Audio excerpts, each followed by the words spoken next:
This is serious. Chanting in English is serious. This is a very big focus of mine. Even as a non-native speaker, it's a very, very important thing to me. Byzantine chant is great in whatever language, but doing it in the language of the people, completely different thing. It's very important. We're taking this very seriously. We're dedicating as much time as we can right now, as much effort, as much as our own monetarily investment as well. And we're happy now to be able to partner with everyone who wants to support us financially, who is now able to through the 501c3 and hold our hand as together we go through this journey. I want to talk about something, if you'll allow me. I also want to be careful how to use my words. I'm going to call this the epidemic of false experts. Let's call it that. It's also easy to learn a little bit and to think that we know a lot.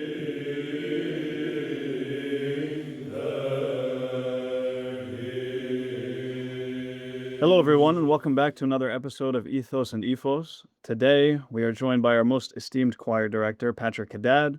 Patrick is the protopsaltis and director of music ministries at St. Nicholas Cathedral in Los Angeles, California. And, as we mentioned, he is the director of the Sons of Antioch Byzantine Choir. Patrick, thank you so much for joining us today. Oh, yeah. Thank you for having me. Of course. Glad to be here.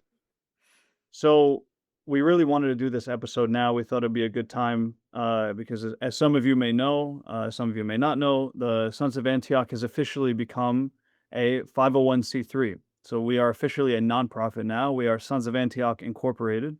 And what that means is that we are able to take donations that are now tax deductible.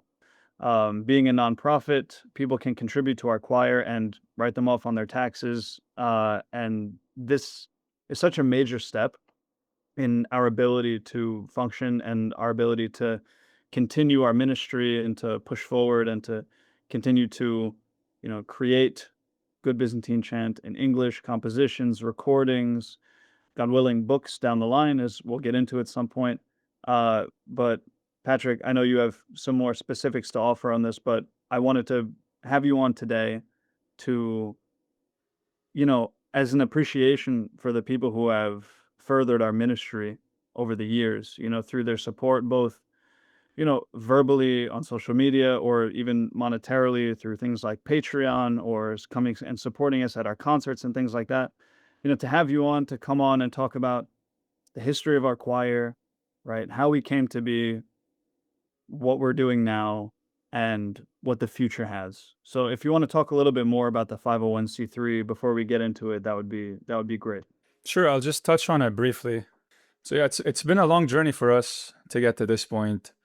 I don't know if you ever imagined that we might get here. Actually, I don't know if any of us in the choir, the founding members who started in 2021, if we thought we'd get to this point where we would be an actual organization that can accept donations and that we have this mission statement that we believe in, and we have thank God we have a few supporters that want to help us. So now we have the opportunity to give them that opportunity. So yeah, we've been talking about this for a while, and actually I'd like to thank Nathaniel Baba, he's actually the director of the Isokratima of the Sons of Antioch. He's also our I guess we can call him our CFO. He's been dealing with all the financial and all the organizational stuff. He's the one that put in the most effort in this specific thing. And after months of work, we got the approval letter and we're good to go. So thank you, Nate. Not to go into too many details, but we've been talking about this, and we have discussed our vision for the choir, where we see the choir now, where we see it in the near future, where we see it in, a little bit further down the line, and then a little bit more down the line, what we want to accomplish, how we want the choir to look like, what we want our output to be. So I guess we could talk about all those details down the line in the episode, but we have a lot that we're planning, a lot actually in the short term that we're really excited about. That we did, maybe that stuff we can't talk about as much because it's still in the planning phases. But we'll talk a little bit. We'll give you guys a couple of kind of premieres of things we're working on through this episode. So stay tuned for that. But yeah, it's really exciting time for us, and we're really appreciative of the response that we've got from the people, from our supporters, our dear friends, people that have been on this journey with us since the beginning. Maybe not, and some people that haven't been with us since the beginning that joined later. Everyone's been really supportive, really helpful, really generous as well. And yeah, we're looking forward to see where this is going. This is really exciting. Awesome. And just before we keep going, would you be able to give some information about how people can go about donating? Yeah, yeah, sure. So in general, anything about the Sons of Antioch you can find on our website, sonsofantioch.us.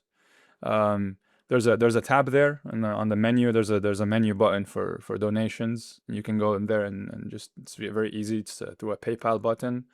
You can donate. Or if you'd like to also get more information, if there's something specific you want to ask about the donations, you can always email us. You can contact us through the website, as there's a contact section in the website, or you can email us directly at sonsofantioch@gmail.com. So all the information can be gotten there, and we appreciate every single one of you and every amount of money, big or small. Everything is very helpful to us, and we appreciate it. Of course. Wonderful. So in order to, understand our choir for anybody who's listening, we want to make this episode about the choir, but we also, in order to learn about the choir, we have to get to know the director. And in the same way that we do with all of our guests, I want you to please, talk about your personal journey in chanting, your teachers, your inspirations, experience, and everything that helped shape you and form you into the chanter that you are today, and know that you will be going forward.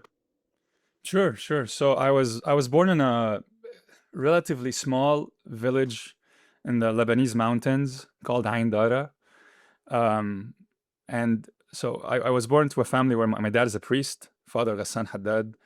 Um, and so I grew up in the church. I grew up just the church was very normal thing to us, very something that we like basically every day we would go either for a service or because my dad needed help to clean or to fix something or like so I was always involved as early as I can remember.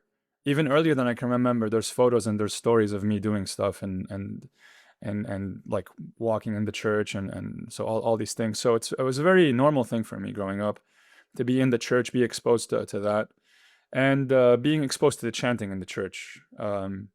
So and also my mother was always she still is a very very good chanter. She's a very beautiful voice. Um, so as growing up listening to her, just I thought it was normal, I don't know. My mom was had a really nice voice. She's chanting the church. She has also a really nice singing voice. She would sing for us all the time. So just grew up exposed to that. Um, Early on, I was more of a maybe when I was younger, I was more of an altar server, and I really took that very seriously. I loved that a lot. Um, so I would go to services all the time. So it's still important. It's the reason I'm saying that, even if you're not actively chanting, just going to a service is very, very important. You still are exposed to many things, and then after a while, I don't remember exactly the time when I switched to the chant stand from the altar serving. It was sometime around when I was like hitting puberty. I think there's a kind of a funny story of that. I because when you hit puberty, like my voice dropped, the pitch of my voice dropped, but then my brain didn't realize that for a while. So I would still like when I'm chanting something, I would automatically like pitch stuff super high, but my voice couldn't keep up. So it was weird. There's actually like one recording from this one Sunday school event where like people like we're starting to sing something, and you can hear someone like go like "Ah, bah, bah," like really high pitch, and that was me trying to like hit it an octave higher, and then I realized, and then like drop down. So it's kind of really funny recording that I have that my dad likes to bring up all the time. So it was around that time, I think, around 12, 13, something like that. I was being encouraged, I think, by my parents, by my mom, to help out. I think I could, match pitches. Like I could memorize melodies. I could hear something and mimic it. Um, so I was able to do that, to learn by ear and help out learning by ear, and that was it for a while. I remember also my actual journey of learning. because you need to, in Byzantine chant, it's a novel concept for for some people, but you need to learn notation, you need to learn the theory, you need to learn, it's not something in the ethos that you like listen to and whatever that you learn. So I remember in the in Ain Dara, my village in the mountains, there wasn't someone that had a great deal of knowledge in Byzantine chant. There was not a teacher. We'd have sometimes some teachers come to some close by villages from Beirut, from another city, that would come and hold a few lessons. And it would be, we're starting this new class of Byzantine chant. Sometimes it would fizzle out. The class itself would fizzle out. We'd learn for a few weeks, it would fizzle out. And sometimes for us, it would be me and my mom, we would go together to learn. Sometimes we, because of our schedule, and I was still, in middle school or something, and my mom was a teacher also, we didn't have maybe that much time and the correct schedule. So we'd stop going for one reason or another. So I would pick up things here and there. I picked up some of my notation knowledge, my basic notation knowledge from a few different separate classes that I would go to around the neighboring villages. And that was it until I graduated high school, and I had to move to Beirut to go to college. So when I did that, I realized that the choir of Mount Lebanon had their school, where they were doing their classes was in a church. It was called the city was called Jdeide. It was really close to where I used to live. It was about a 15-minute walk from where I was living with my grandma. So I enrolled in the classes. I remember finding out about that and enrolling. There was, I think, about 5 or 6 weeks left in the year. So usually they do it as a yearly thing. It would be kind of like a school year, like about 9 months. So I want to say I enrolled the last fourth of the year. They kind of had to do an entrance exam for me just to make sure that, because I had learned some things before, as I mentioned, so I was able to keep up with the class, and I was able to finish the first year and do it properly with in the normal class. And then I remember this is where I met my teacher. This story is when I started my second year. So I came the next year to start the second year, having finished the first year.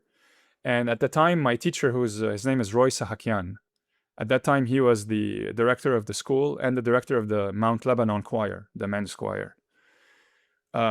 So for some reason, I don't remember why, maybe because he just had taken over this role as the director and he wanted to make sure that everything was good, all the classes were, all the students were correctly placed and everything. They had to do an exam, like a short exam for me to make sure that I was good to go for the second year. So I remember going there not knowing, maybe I knew, maybe I didn't know about the exam. I wasn't prepared at all. So I went there and they were like, okay, here, this is notation, please, read this. I'm sure it was really basic stuff for someone who just did a few months, finished their first year in that curriculum. And I remember I was terrible. I was really bad, to the point where Roy was telling me, this is, it seems like you're really behind on this. You should probably repeat the first year. It's better for you because you're going to fall behind. It's not going to be easy for you. Then you're going to quit, And then I don't know why I was like, you're right. This was really bad, but could you please give me another chance? Can I come back in 1 week and try to do this again? So he said, okay, I'll give you one more chance. I went back home, studied the whole week, came back the next week, did really well, thank God. And then I started the second year. And so other than my teacher, Roy Sahakian, who didn't start teaching me at that point, I remember he probably started teaching me in my third year. So my formative years, my first 2 years were with other teachers, many other teachers. But notably, a couple of them. So, for example, I remember learning, I think this is correct, the first mode doxology of Mitr al-Mor while going through the Anastasi Matarion in the second year. I learned it with Ramzi Saad, who's the director of the Theotokos Orthodox choir. And it was great. Ramsey, I think he might be my age or a year older, a year younger than me, something like that. So it was nice, you know. He had at that point been so much more advanced than I was. I was, again, that was like my second year of college. I think I was 18. So yeah, learning with him, a couple of other teachers, and then I started learning with Roy in my third year, fourth year, fifth year after that. Um, so that was my learning journey. I think I'm trying to remember when, because in that school, when you demonstrate a good level, you're asked to join the men's choir.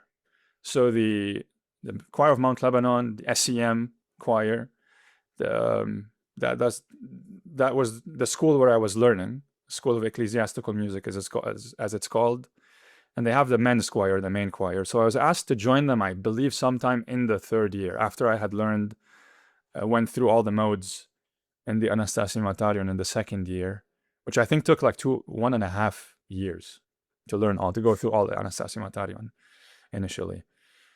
So I joined the choir of Mount Lebanon. Uh, it was a great experience for me. I joined and I sang with them for a few years. Initially with Roy as the director, which was a great time. And then after that, when Roy had left and went on to other stuff, Joseph Yezbek came back and he took over the choir. Also, a slightly different approach they have.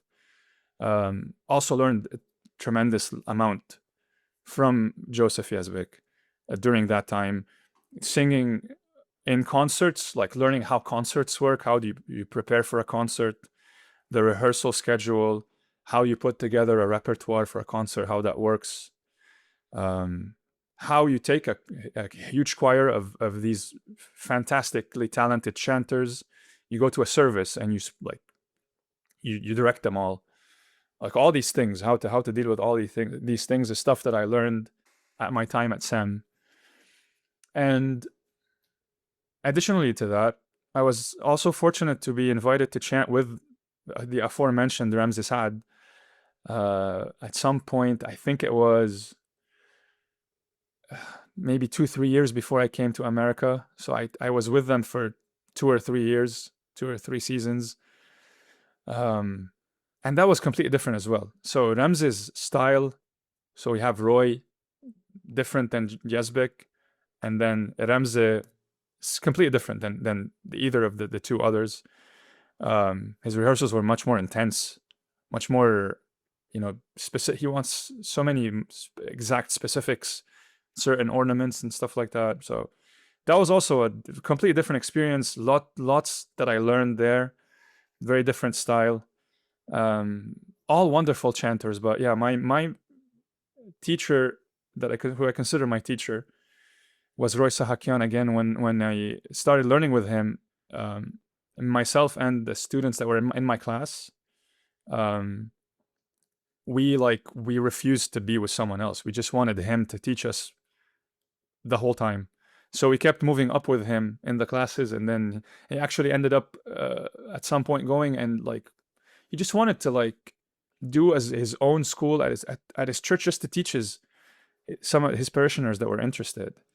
But we kind of forced him to keep us on to because I think he just wanted to teach some beginners, but we forced him to keep us on because we didn't want him to not teach us.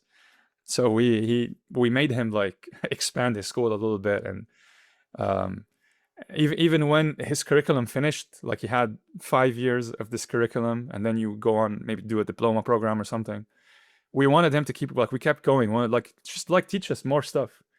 So we learned so many more things with him. Just so much more repertoire. Just going through things with him, and it was a wonderful time. The students in that class were still great friends to this day, and I was able to actually see Roy when I did my diploma exam a few years ago in Cyprus, because he lives there now, and I'm always in touch with him, just updating him on what's going on in my chanting life and Sons of Antioch and all of that. So it's really important to have this really strong relationship with your teacher, and I really value that. So after a couple of years of chanting with the choir of Mount Lebanon, I was asked by Joseph Yazbek to um, if I would be willing to teach one of the classes at the school. It was the one of the second year classes. So I took on this class, and it was the first time I was teaching people that were at the same time. There's people that were much younger than me and much older than me. I remember I think I had a student that was in their 70s, which was a novel experience for me, but it was great. Everyone was really good. Everyone was taking it really seriously and learning, which was great. It was a really good experience for me because also when you teach, you learn so much.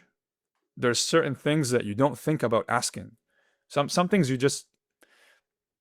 don't even see maybe, or you don't because you or sometimes you have an understanding of something, but you didn't really think about it too much. It's like intuitive, and someone asks you to explain it. How can I don't have the words for this, so you have to think about it. You learn stuff like this, so I feel like learning by teaching is really important. It's really good. So that was a great experience for me. That was also a very formative thing that happened in my chanting life. That class, and I did that for I think for a couple of years. That was at the tail end of me being in Lebanon. I moved to the States in 2019, in February of 2019, and that was after I had made my decision, I think in August of 2018. So there was a few months there that I knew I was coming, and I was winding down stuff over there. So it was at the tail end of that. Um, so at the last few years of me being in Lebanon, I was chanting with Sam, choir of Mount Lebanon, and with Theotokos.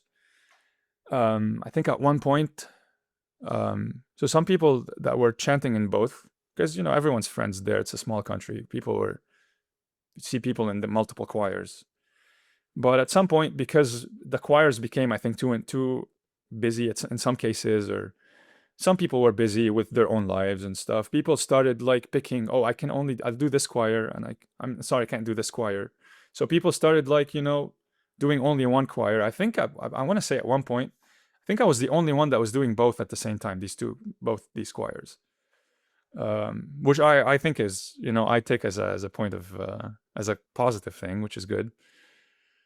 Um, is able to do a bunch of concerts with both these choirs. Was able to travel with them internationally. Remember my fondest memory was with the choir of Mount Lebanon going to Norway. This it's called the Festival of Saint Olav in the city called Trondheim in like a bit north in Norway. Fantastic experience. It was a festival. The whole city was a festival of, I think it was church choirs from every religion, every jurisdiction, and they had also some secular musicians, I think, some like classical musicians, some folk musicians, and they had like they put together some plays of like the life of Saint Olaf. I think there was one that's one of those plays was there's this actor from Game of Thrones who's Norwegian. I think he was in one of those plays. I'm pretty sure. So that was a really good experience. It was a very high level festival that we were able to participate in. It was our concert was at the Saint Nidaros Cathedral in Trondheim, where Saint Olav is buried. And Saint Olav is actually is an Orthodox saint.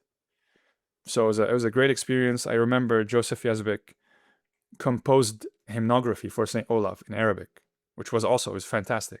Having that, it didn't exist before. So yeah, decided to leave Lebanon for many reasons that I won't go into. It was a really hard decision because I was so involved with the choirs and with the teaching and everything like that. But I also was thinking of, I've been to the US a few times. I had come to visit family. And I was thinking, in the US, maybe there's, it seemed to me that it's fertile ground. In Lebanon, there's a lot of chanters.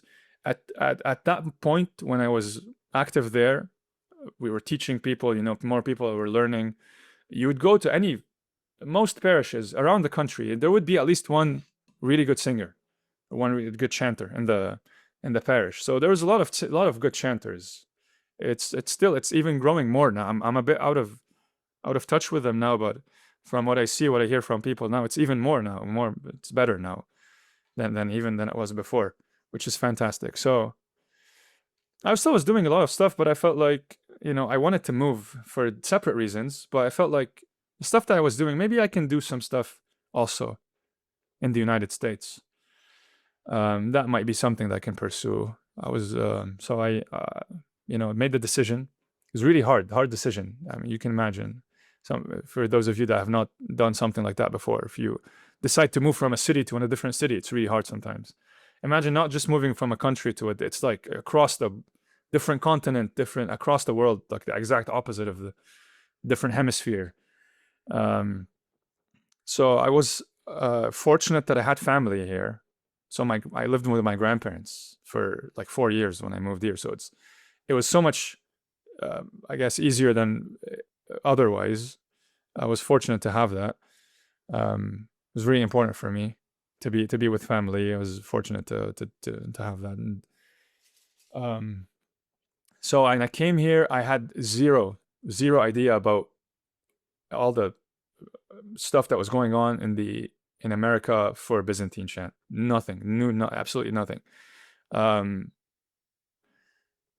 I I just knew about where I would come visit before to St. Nicholas Cathedral, where I'm the protopsaltis now. I would come here, and I would chant with the local chanters here, mostly with they had a separate Arabic service and English service for a long time, and I would chant at the Arabic service. I also knew nothing. It was their chant in English. I didn't even know. I would hear some things that sounded kind of like chant. Never heard really a good example of it before I moved here. Um, so I knew about these chanters, and then um, as a lot of people experience, um, meeting Nick Baba changed my life. So he living in Sacramento, they used to visit Los Angeles a lot. So I think it was so I came in February. I think in May, if I remember correctly. I might be wrong. Sometime around then, they came to visit, and they came to St. Nicholas to chant with us. So I remember meeting him, and I remember I had seen Nick Bava in one of the videos for the Choir of Mount Lebanon, the SEM videos of Christmas, like the last year. They had included him chanting the kathisma of one of the kathisma of Nativity in English. It was like a clip of him. So I think I knew of him. So I told, oh yeah, Nicholas Baba, I've seen you before. Like I've seen you on the video. I'm really honored to meet you.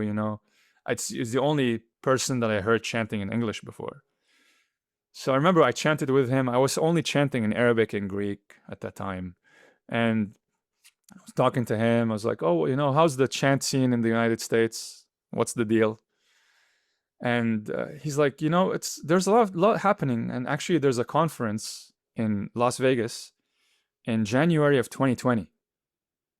So I was in a few months, like 6, 7 months from then. And it would be great for you to come and you can meet some of those people. I didn't know anyone.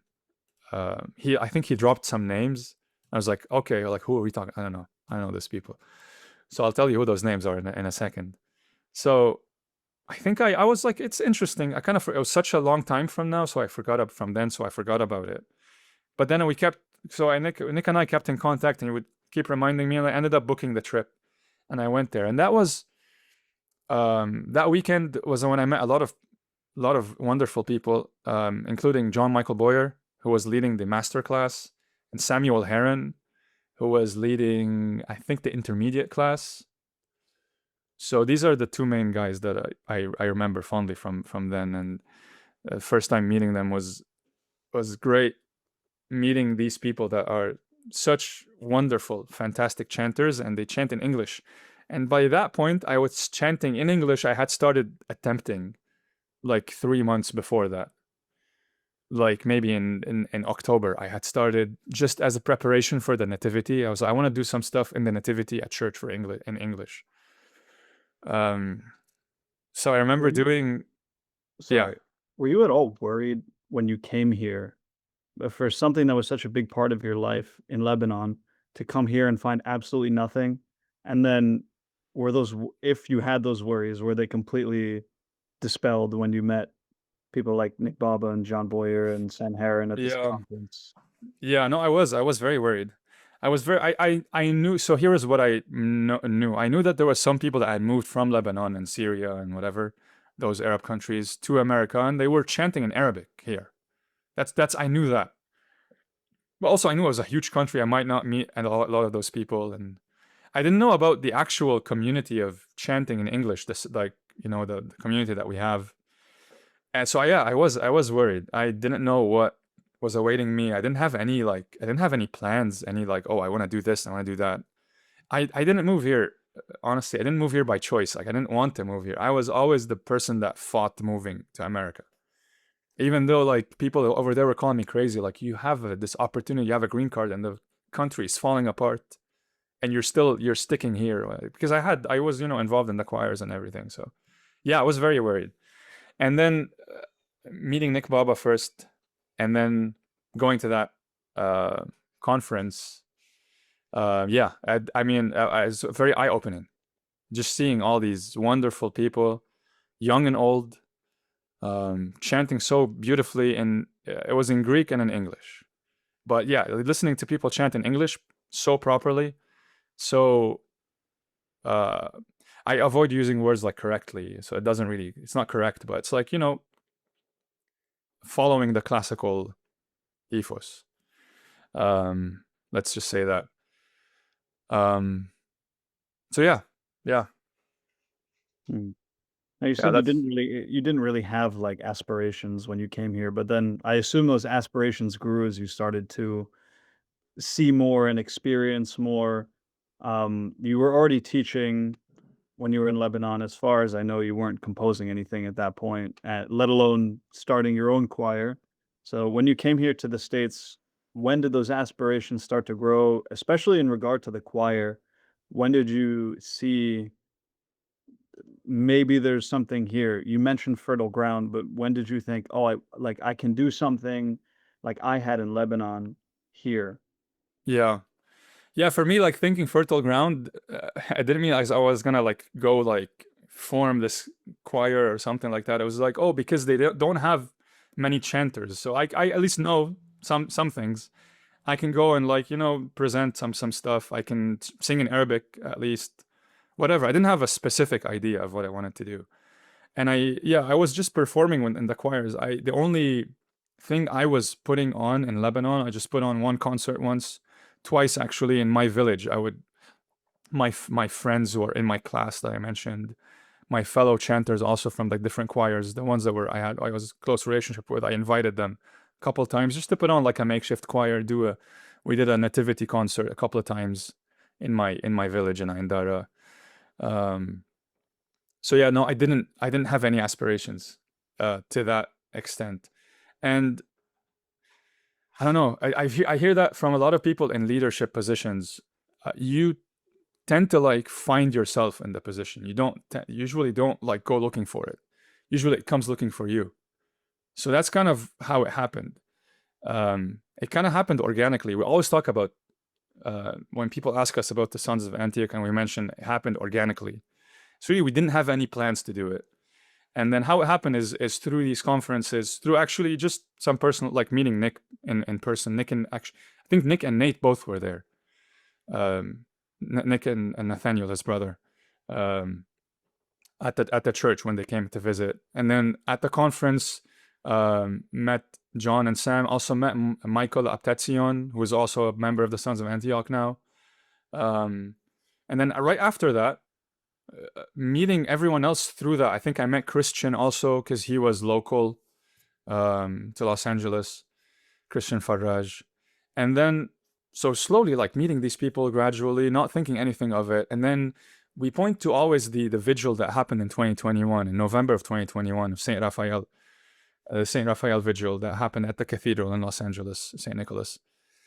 That's when all of those people that I mentioned, through different circumstances, were able to be at the same place at the same time. Even you, George, you were there from New York just randomly, visiting Los Angeles. I don't know how you could book a trip during the weekend of St. Raphael Vigil to come to go to a different city. Yeah, But well, you were there. Yeah. to tell the truth, it wasn't well, first of all, it was an accident. I didn't mean to book it on that weekend. I would not have booked it on that weekend if I had known it was St. Raphael, but the reason I didn't know it was St. Raphael was because at that time, it really wasn't like a big thing. You know, we did a service for St. Raphael, but the St. Raphael vigil at the cathedral in Brooklyn, like this was a small thing. It really didn't become a big thing until after 2021 when I was sort of inspired by what we did there, Yeah. you know? So, Yeah. yeah, talk a little bit about that, and then I guess I could also share, like, my side of it too, but yeah, Yeah. 'cause this really was the beginning. Yeah. Yeah. So I've always wanted to do a vigil here, like since I moved here. I was like, because we used to do a bunch of vigils back in Lebanon, and it's honestly that the geography plays a role. It's such a small country. People would do vigils in a certain church, everyone else would come. And they would do the vigil at a different church, the other people, everyone would come to their church. So we do it. Our church in Ain Dara would do the vigil of Saint Joseph of Damascus in July. Um, Everyone would come. Everyone from like different, from like almost all around the country would come. And I remember that's a really great memory. Is the monks of Hamatura came to that vigil like a few years. They would come from the monastery to our village, and we would just find this like beautiful. It's like unbelievable to me, even at that time. Having like Father Pandalaimon of blessed memory, like all of the monks from the monastery just say like it was unbelievable listening to their chanting.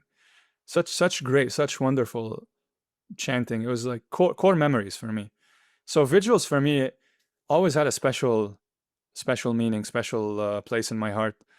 Um, Also, not just our vigil, just as I mentioned, I'd go everywhere else where there was a vigil just to participate, just to be there. So doing a vigil here meant a lot. Just trying to make it happen. So talking to the priest, to Father Nabil, I was like, is there a way we can make this work? I know this probably hasn't happened here in this parish before, but how can we do it? Let's figure out a way to do a vigil. And he's like, what about Saint Raphael of Brooklyn? Like this is something prescribed from the archdiocese for us to do. So that was the first year that we did that vigil, 2021. And I remember telling Nicholas about it, telling Christian about it, talking to Ken about it. I had met Ken through something else before, this like local concert that we did. So I don't remember if Jean-Marc was in the picture yet. I don't think he was in the picture. He wasn't there, He no. wasn't there. Tony was there. Tony was there. I had met Tony through family because he's family friends with my wife's side of the family. Um, so that core group was there, and it just was like talking about the feeling I had in those vigils back home. It was the first time I had a taste of that feeling when we did that vigil. It was beautiful, just great. I can't talk enough about how much I enjoy that those moments in the church. And then I don't know if it was because you can like sometimes memories get distorted, and I don't know if it was us that felt there was something going on, or if some other person, or like the people were telling us, "Oh, this is such a great group," or something, or but we felt there was some sort of chemistry. Some in this situation, I don't know who initiated it, but we felt that there was something special, something special about this group. We were singing together, in a way where it felt like we were singing together for years. It was strange. I don't know how. Even though everyone has learned in different places with different teachers, different schools, it was strange, but it was fantastic. So that was the definitely that was the seed of the choir for sure, 100%. That was when the choir started. Even though after that we didn't like name the choir, we didn't like actively start doing anything. Um, so that was the seed, and then it kind of not died off, but that was it was just back to life as normal.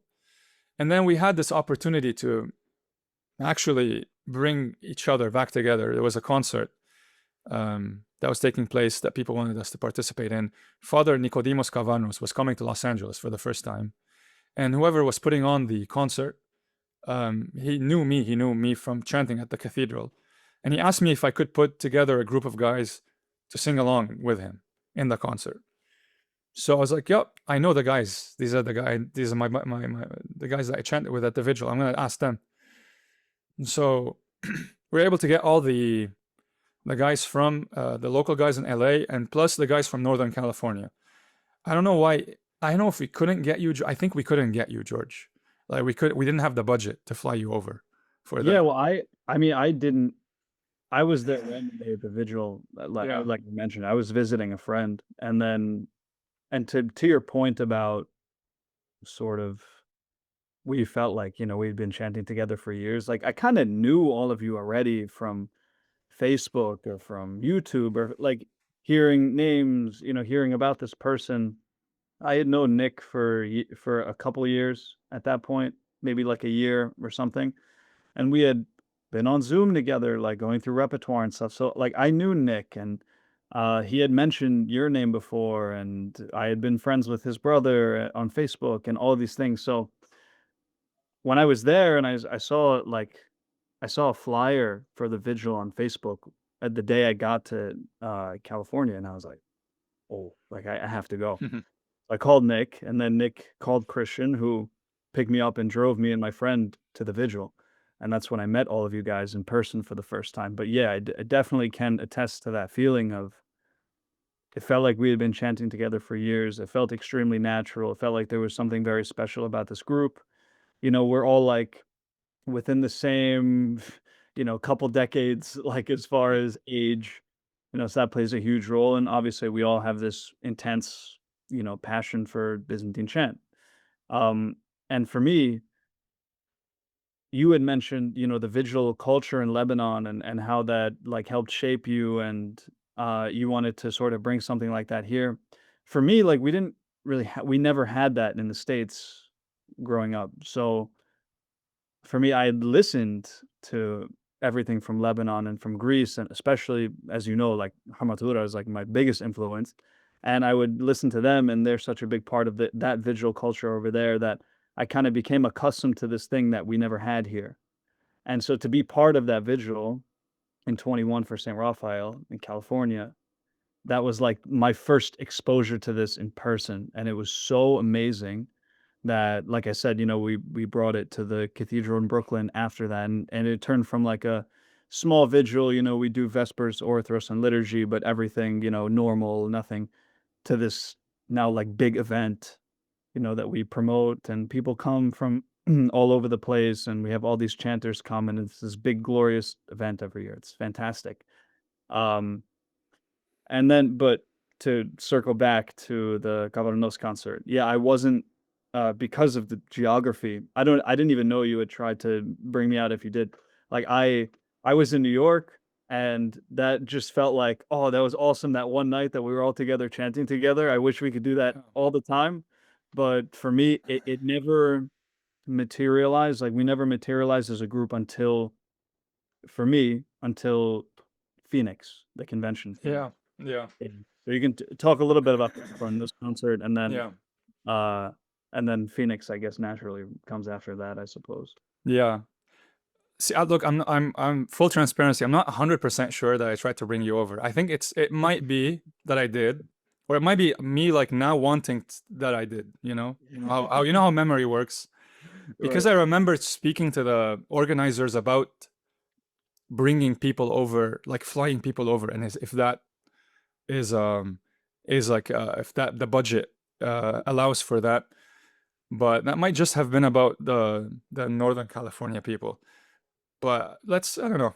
You were in my mind for sure. Through the Let's just say tradition that. of Sons of Antioch. Yeah, yeah, yeah, yeah, yeah, yeah. It's free to say that, to say that now. So it's okay. Yeah. Yeah. Yeah. So that was a I don't know if we do that concert again, to be honest. Um, but it was a good concert. We had good feedback from that concert. We prepared pretty well. We were ready. And it's not easy to sing with Father Cavarnos. Um, so there's sections where we're singing with him, where we're singing the refrains of the hymns that he's singing, and you have to be like, he's very meticulous about when you come in, when you're singing the refrains, for example. And he you know how you people have heard him before. He switches, he does all kinds of things, but he like switches up the tempos and whatever, and his pitch is super high too. That's also another difficulty.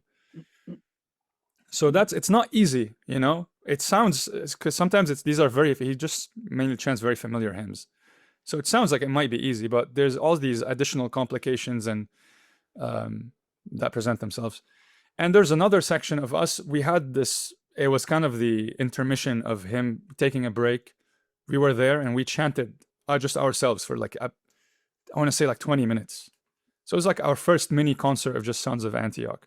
This is actually when this concert is when we came up with the name Sons of Antioch for they needed something for the flyers, and Nick Baba came with the name Sons of Antioch.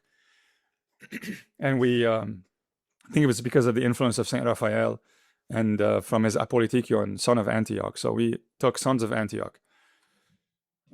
So yeah, that was our first in the mini concert, 20 minutes. Remember, we did like a doxastikon, we did a psalm setting.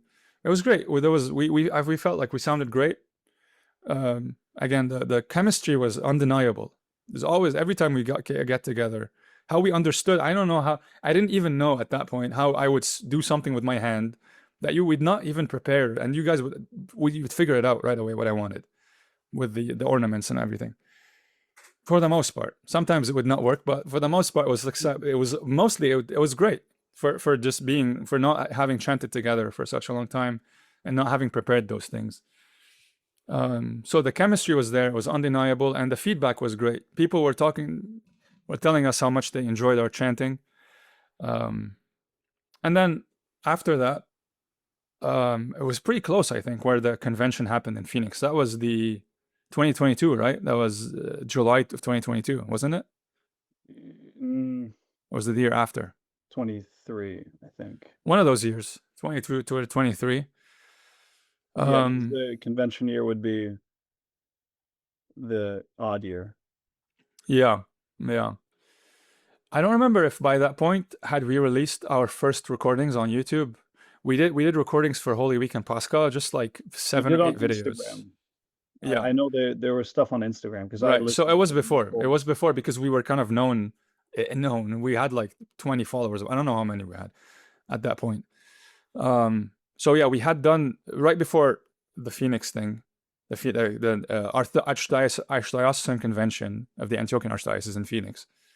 We had done recordings. We came together in this tiny room in the Cathedral of St. Nicholas in Los Angeles. We had this friend of ours that brought his audio equipment, and we just, because we figured that a couple of people that were out of town were in town at the same time, we're like, let's do something together. We did a few recordings. They're still up. If you go on YouTube and you like look by date oldest, you'll find these videos. They're the first things that we uploaded on Instagram, on YouTube, and Facebook. This is when we started our social media. And it was just it's not video. It's just recordings with like our logo, our makeshift logo that we did. That was a really, I think it was not. It was a very bad logo, the first one. The red one? The red one, yeah. I Not like very. it. It I was think I okay. still have a sticker with that on it, or maybe. Yeah, those really tiny stickers that we made. Yeah. In 30 years, maybe we can do like retro promotion or something. Yeah, yeah, maybe. Yeah. So we did those recordings, put them out into the open, and then we went to Phoenix. Phoenix, we had already been like this group of buddies that we had a group chat together. You know, I think we were very excited that we're all there. I think all of us were there at that point. The 9 founding members. I think we were all there. I'm not sure. I don't know. Again, Jean-Marc, maybe not. Jean-Marc wasn't there because I didn't meet Jean-Marc until NorCal. Okay. Yeah, Jean-Marc was he's local to here, so I'd met him multiple times, chanted with him a bunch of times, but he wasn't at that convention. But yeah, so most of us were there, most of the founding members, and we were just having a great time. We're just singing together for services, and we're not leading the service. We had no role. We had no official role. We're just there, and we kind of like, because we're such a big group and we're operating together as a group, we kind of imposed our presence for better or for worse. I don't know how some people liked it, some people didn't like it. I'm not sure. I don't know. No one said anything to me like in a negative way. So I don't know. Hopefully everything was good. I'm sure we ruffled some feathers. I'm sure. I'm 100% sure. I don't know. I feel like that happened. But there was this one service where it was just a liturgy. There was no matins in the morning. And Father John El Masih, who's the protopsaltis of the archdiocese, he was serving. It's his turn to serve. Because he was leading the chanting at every single service other than that. So we kind of, I don't know if he, I think he even asked us. I think we kind of like weaseled our way into like, oh, can we like help you can we lead the chanting? I don't know. So yeah, we probably just, forced ourselves on them. There was the 4-part choir that was leading the liturgy, and we just chanted the parts that they wouldn't do, the chanted apolitikia. We did the doxology at the beginning, and then we sang during communion. So that was there's and then we sang the also the polychronion at the end. Sayyidina Saba was there. So that was the first service of Sons of Antioch. There's videos Patriarch. from that service. Patriarch was there. The patriarch was there. Yeah, yeah. Okay. Yeah. Yeah, I remember also. Yeah, the patriarch was there, and as you guys know, he serves in Arabic. So for someone who doesn't know Arabic, like who was directing whoever, I think it was Marina Abu Samra, um, who was directing. Hi Marina, she's a dear friend. I love Marina. Um, she was directing the 4-part choir, but she doesn't know Arabic, right? So I had to help her with some of the cues of, oh, now he said this thing, now we do this thing. So that was great. I've always had this really nice relationship with Marina, where we've been this nice synergy between us. I Um, remember that. She was like standing on the podium, or not yeah, the podium, but on the it stage was with it was a big singing for the stage, yeah, for the choir. choir, yeah. And then all of us, the chanters, were standing on the floor of the meeting hall, and and then she would like look down at you and like wave, and then you would tell her, like, you would look up and like tell her what she had to say. It was very nice. Yeah, it was great. It was a good memory for me. I think it was a nice memory. Hmm. So we did all of that, and then I think at the dismissal of people, when people were leaving, we like just wanted to keep chanting. So we chanted some other stuff as well. Um, and then also we participated in there was a concert for the Archdiocesan Choir too. I think it was the first concert for the Archdiocesan Choir, Mhm. the Antiochian at the convention. So we participated in that as well. We participated in most services that we were there for. That was the only service that we actually kind of led the chanting for, kind of unofficially. But we were there for most other things as well. And yeah, I'd like to at that point I'd like to bring up this crucial. I think this is a crucial point in the history of the choir. Not at the convention. I think it was the week after or something. Deacon George from Dallas. It was I think it like was during the convention. was during the convention, but it wasn't it was like at the church of Phoenix, wasn't it? Yeah, yeah, yeah, yeah. Or they like he and Ken met in a car or something. Yeah. So Yeah. dear friend. At this point, he's like a very very close friend of the choir, of myself personally, and of the choir. He played a crucial role in the development of the Sons of Antioch. I have no issues saying that. It's clear. He gave us so many opportunities at the beginning, and even like our latest concert that we did was at the church, at their church as well. So he at his church was preparing to get consecrated, and he had found us online, I think on Instagram or something. Those videos that we talked about, that we recorded, and he met Ken and then Christian, and he's like, "Oh, are you guys Sons of Antioch?" Like, for some reason, he figured out who they were. I think we had posted something with our faces. Like I don't know how he figured it out that they were part of the choir, but he invited us to come to their church to lead the consecration services. So that was our first trip. Was this our first trip? Was it? That was before NorCal, right? Yeah, yeah. That was before NorCal. That was Yeah, in 20. Ooh, I can't remember. yeah. See, the history gets fuzzy I think that sometimes. that was early 22 or 23, and then NorCal NorCal was was that later that year. the winter. Yeah. Yeah. So that was our first. That was, yeah. So for sure, that was our first trip as a choir. It was it was great. It was such a great and crucial moment in the history of the choir. We prepared so well for that, so hard. That like spared no effort in preparation. Every single line that was chanted was composed. Like everything, we made sure that everything we had everything. Even at that point, we were not fantastic composers. Like we were really not. I personally, at least I would say, I was very novice in composing. I was not very good at all. I don't have a problem saying that at all. It's not. It's fine. Um, so I think I might have done maybe one small thing or something, but we tried to find, we found stuff that had already been composed. We had they were courteous enough to allow us to use whatever translations of the texts that we needed to use, because that was the music we found for it. Yeah, because they had the consecration of the I think it's St. John the Baptist Church in Dallas, uh, or near Dallas, Mhm. a year or maybe 2 years earlier, and so John and Sam and, the Ackers, they did compositions for the consecration service, and then we ended up using all of those ones. Yeah, yeah. So we had music for everything, and it was great. I think I did compose a couple of things, and they were not very good at all. I'm remembering now. These things we try to forget sometimes, but no, it was I remember the uh, Vesperal Voxasticon.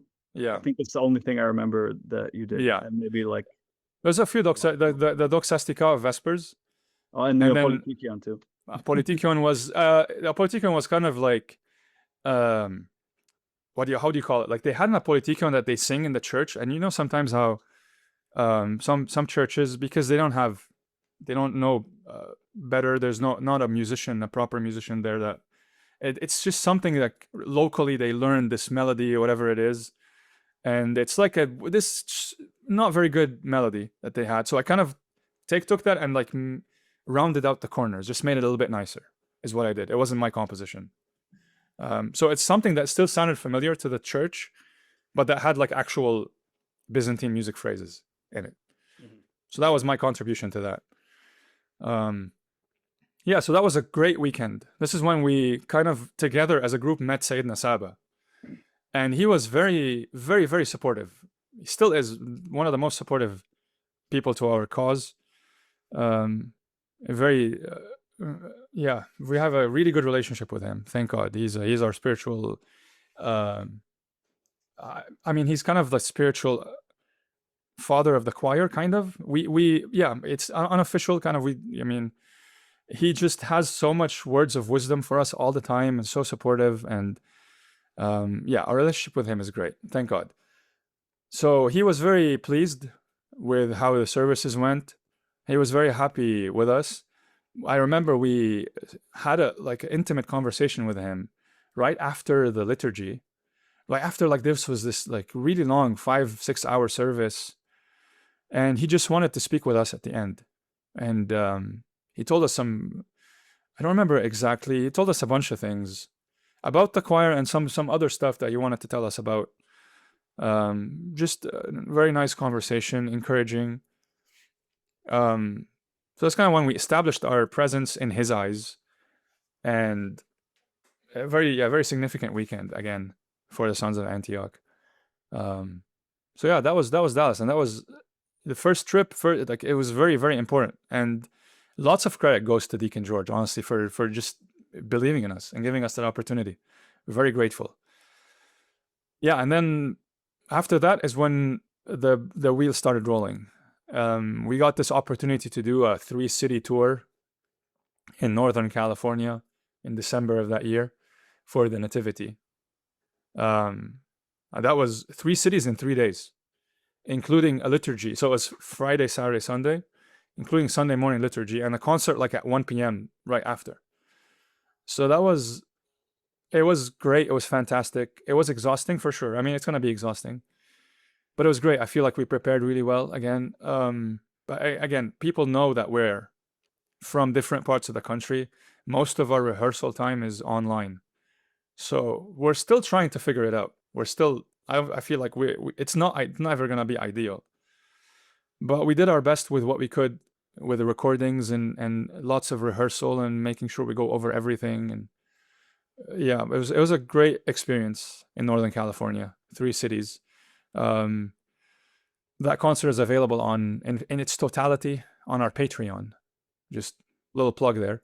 All of our concerts in full are available on our Patreon, along with a lot of other exclusive stuff that's there for people that would like to support us a little bit more.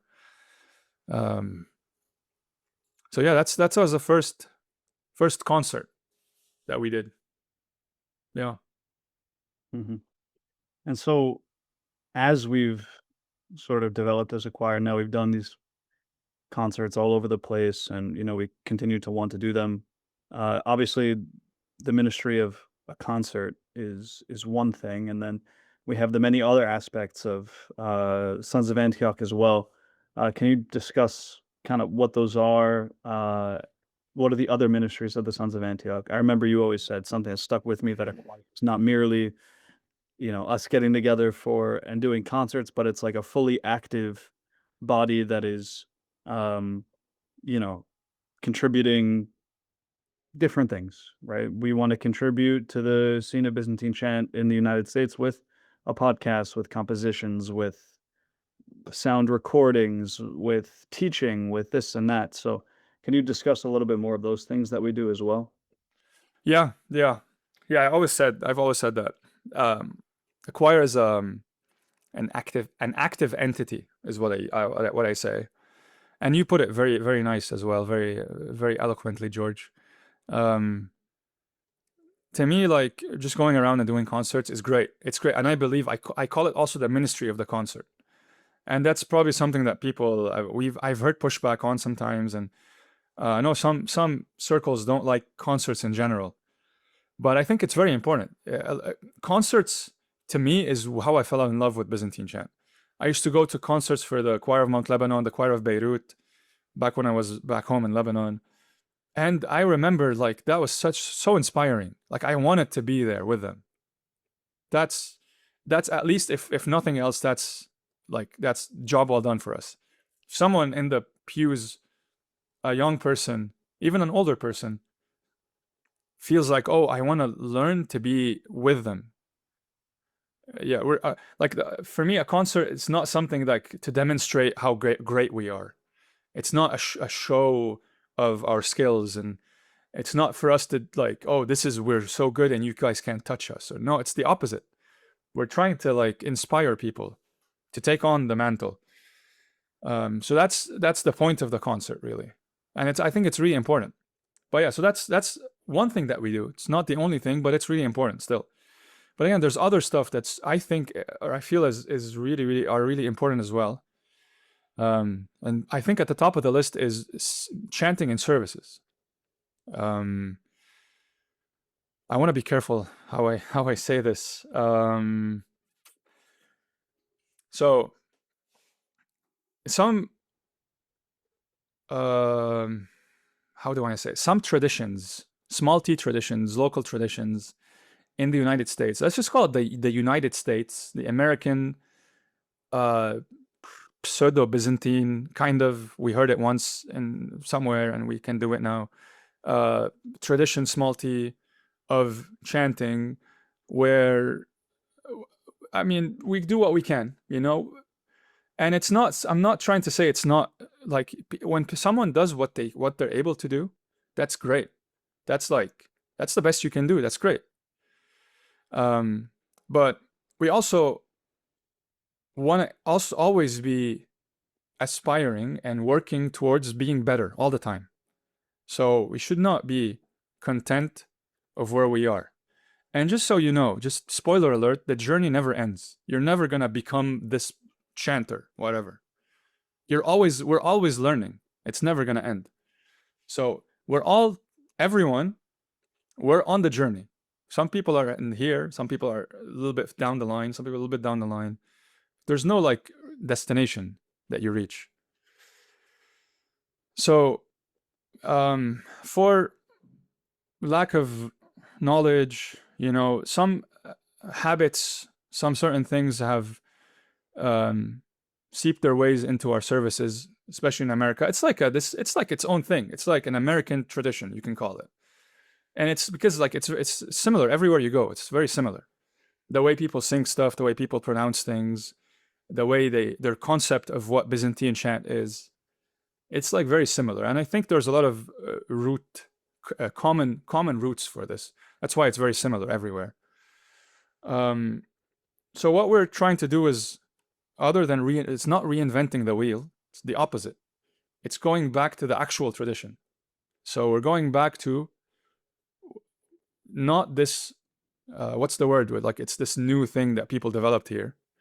We're going back to the actual tradition that has been handed down over generations, and doing it, but in English. So that's the goal. It's not to invent this new way of singing in English. It's to go back to the oral tradition. And if anyone knows anything about Byzantine chant, that's the gold standard. Doing the oral tradition and how it's supposed to sound like, what the modes, how they work, all the phrasing, the attractions, everything, all of that stuff. Doing that in English. And I feel like we've demonstrated that that can be done very, very well in English. It has been demonstrated that can be done very, very well in many languages. See, this, as people know, this music comes primarily from the Greek language. Like it's the music, like the classic repertoire is in Greek. Like it's was initially for Greek, for the Greek language. This music was composed. Right. When the texts of the church were They were in Greek. when the church was developing, Greek was kind of like what English is today, I guess. It's like the Yeah, lingua franca, it's the vernacular, that's what people know. This is like the way that the world is developing today, and English is the language of the world. This Greek was that back then, and when the church developed, Greek was the language that was yeah, used. yeah, And there's no two ways about it. It wasn't English, it wasn't Arabic, it wasn't.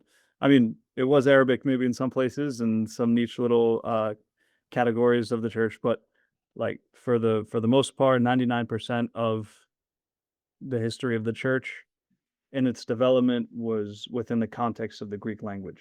yeah, yeah, exactly.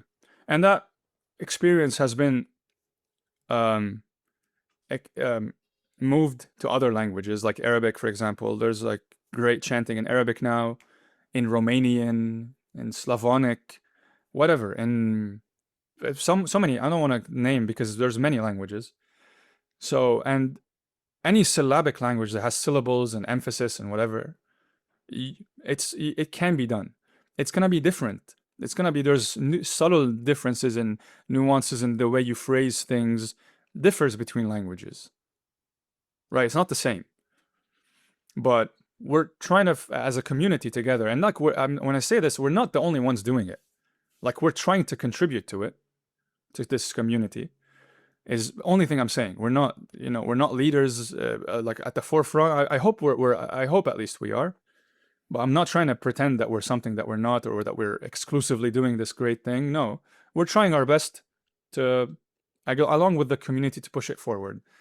So we're trying to figure out a way to figure out how this music works in English, and this happens over time, with like, if you want to call it trial and error, you want to call it experience, whatever it is.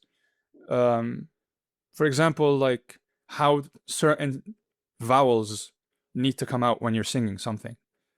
It's not going to be the same as when you're singing another form of music, and it's not going to be the same as when you're singing in Greek, Or if you're and speaking. or if you're speaking, right? So like finding out how to say things in English within the confines, within the Byzantine music tradition. That's what we're trying to do. And it's all, like year by year, it's exponentially getting better and improving. And stuff I used to do 2 years ago with my mouth on certain vowels, I do it slightly different now because I feel like this is works better for the language. It's more understandable for the people or whatever. So or it sounds better, it rings better, whatever it is. There's many aspects that you need to worry about.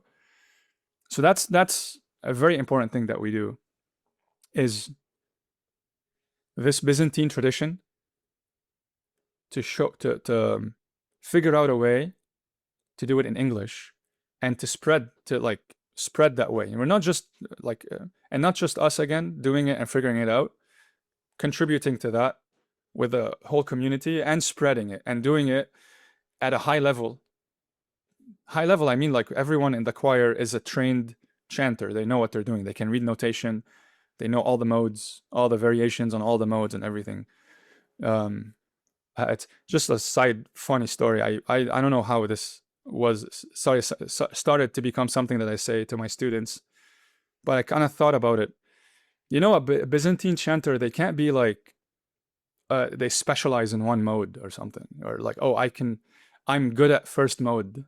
That's not a thing. Like, oh, because when you hear like secular singers or something, like, oh, I sing rock, but I can't sing blues, or I sing whatever, but you can't. Byzantine chanters, you have to sing every single mode, every single melody of every single mode, every single hymn that's put in front of you, you have to be able to sing it. And you have to be able to read notation. That's not, there's no other way to do it. There's no, oh, I can, and it's great. I mean, again, people are doing what they can, right? I'm not here to like say that you're not doing great where you are, but what I'm encouraging you to do is to keep learning all the time. That's what we are doing. We're never, again, we're You're never at doing our, great. You're doing yeah, great where you are if it's the yeah, best you can do. yeah, If it's not the yeah, best you can do, exactly. And keep then pushing forward, keep learning, keep seeking people that know more than you. Don't like stay in your comfort zone. Attack your weaknesses. Attack your weaknesses. That's the only way to grow. Surround yourself with people that will tell you that you're wrong. Okay, don't surround yourself with people that just will confirm what you think that you know. hmm. That's the only way to grow. There's a member of the Archdiocesan National Choir, who I met in Phoenix actually. He's at the cathedral, or not the cathedral, at the Basilica, St. Mary's Basilica in Michigan. Mhm. And he learned how to chant well in his 60s. Wow. He was exposed to it, and he didn't just say, I want to be, the old Arab chanter who just, chants the melodies that they heard, and they only chant Ikban al-Yawm and Inna al-Baraya and Al-Yawm ul-Lika. I don't want to be that guy who just does that, and is content. He said, no, like I know that there's this tradition that's out there, and I want to learn it. I want to, attack my weaknesses, as you said. And he went out and he's an excellent chanter. Like Wow. his voice is beautiful. He can read notation fluently, and he learned this in the later part of his life. Where your neuroplasticity is not Hmm. anywhere near where it was when you were a kid. Um, and yet he was still able to do this because he realized like where he was offering himself, but he wasn't offering the best. He knew that he was capable of better, and so he went and he pursued that, and I have such respect for that. You mentioned one of your students was like 70 years old one time. Yeah. I had a Yeah. student I had a student when I was working at Kimisis in Southampton, New York. I had a small class, a few students, it started bigger, and then of course people go and they stop, but one of the students was an 80-year-old Jewish woman. Wow. And she had been going to the church, and she loved chant. She loved the chanting, and she wanted to learn it. And she wasn't really able to get everything and, to apply it and whatever. But she recognized, like, okay, there's so much here that's worth learning. Maybe I can contribute, right? And I want to contribute in the best way that I'm able, and I want to expand my horizons and, explore this new world. There's so many people that are closed off to that. And I think a big part of our ministry, is showing people that there is this world. Because a lot of people choose not to explore it, but a lot of people don't know it's out there, or didn't know it was out there. But now they do. Now they do. Like you said, we're not the only ones doing this by any stretch. There's other composers, there's other choirs, there's other people who are out there doing wonderful things. Um, I think a big part of inspiring people and showing people the vast horizon of Byzantine chant is recordings that we do, is concerts that we do, is liturgical services and things.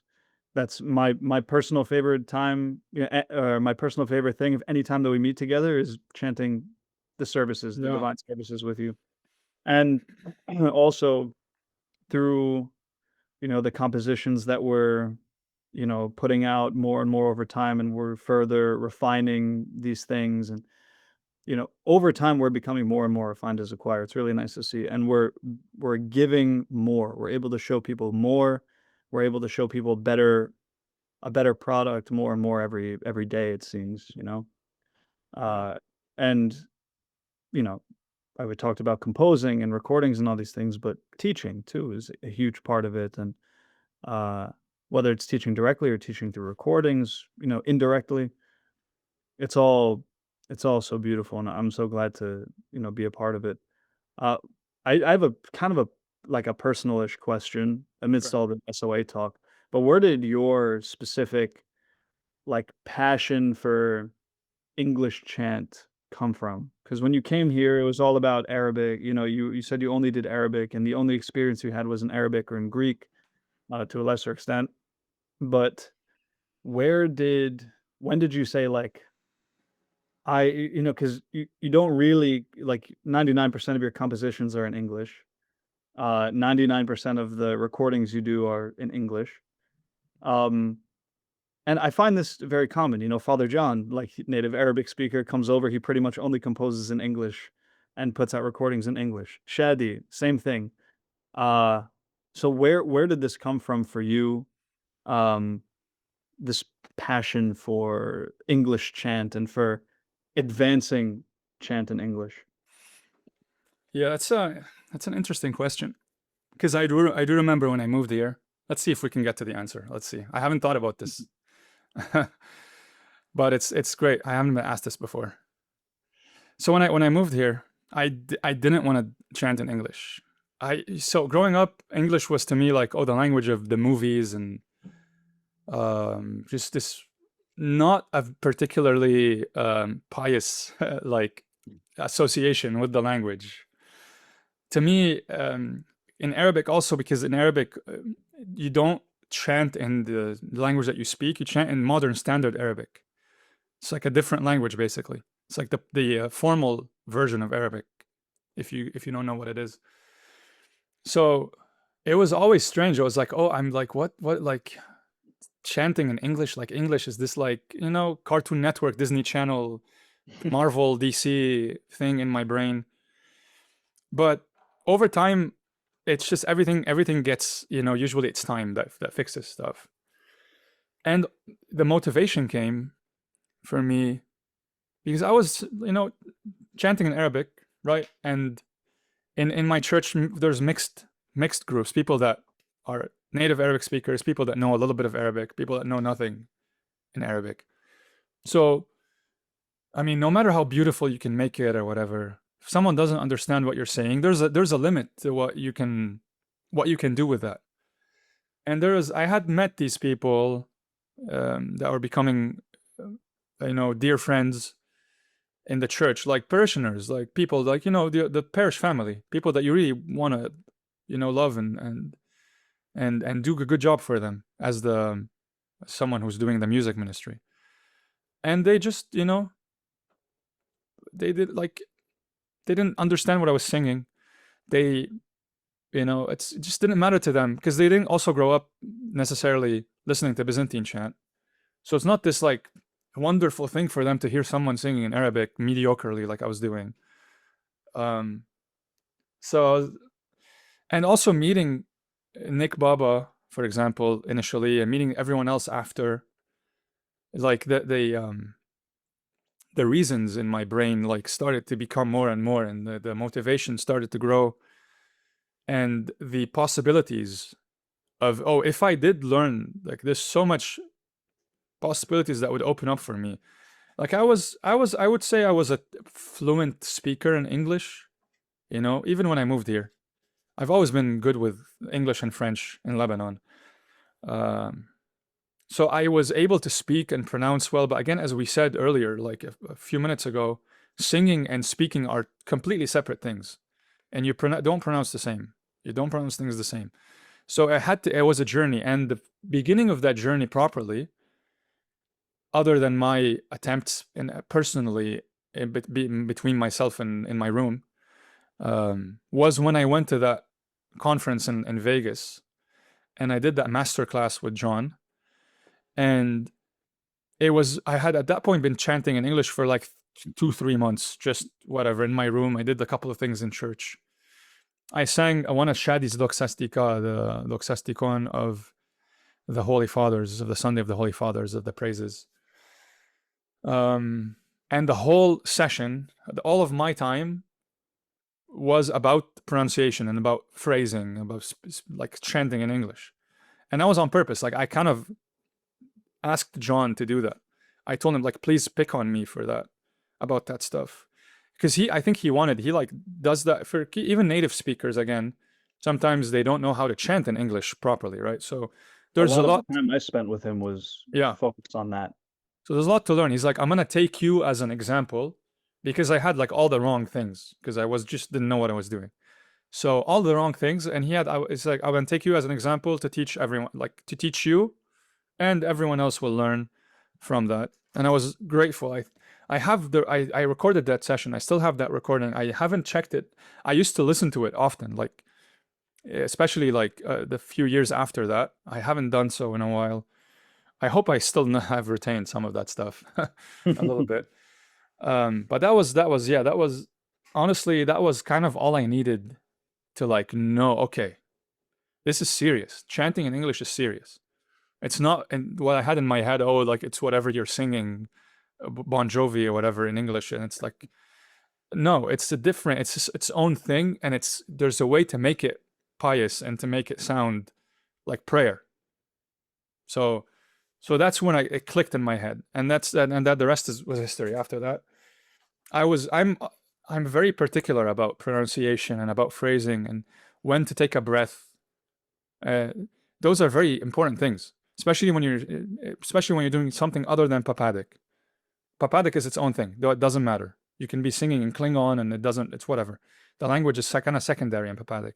Etymologic and Sticharitic, you have to be pronouncing and phrasing as well as you can so that the people can understand you at least. Like why would they not understand you if they can't understand you? I understand uh, the sound of Byzantine chant and the acoustics of the church, and sometimes there's echo and it's about prayer. The music transcends language and all of that stuff. But if you can do it properly, why not do it properly? So this is a very big focus of mine, even as a non-native speaker. It's a very, very important thing to me.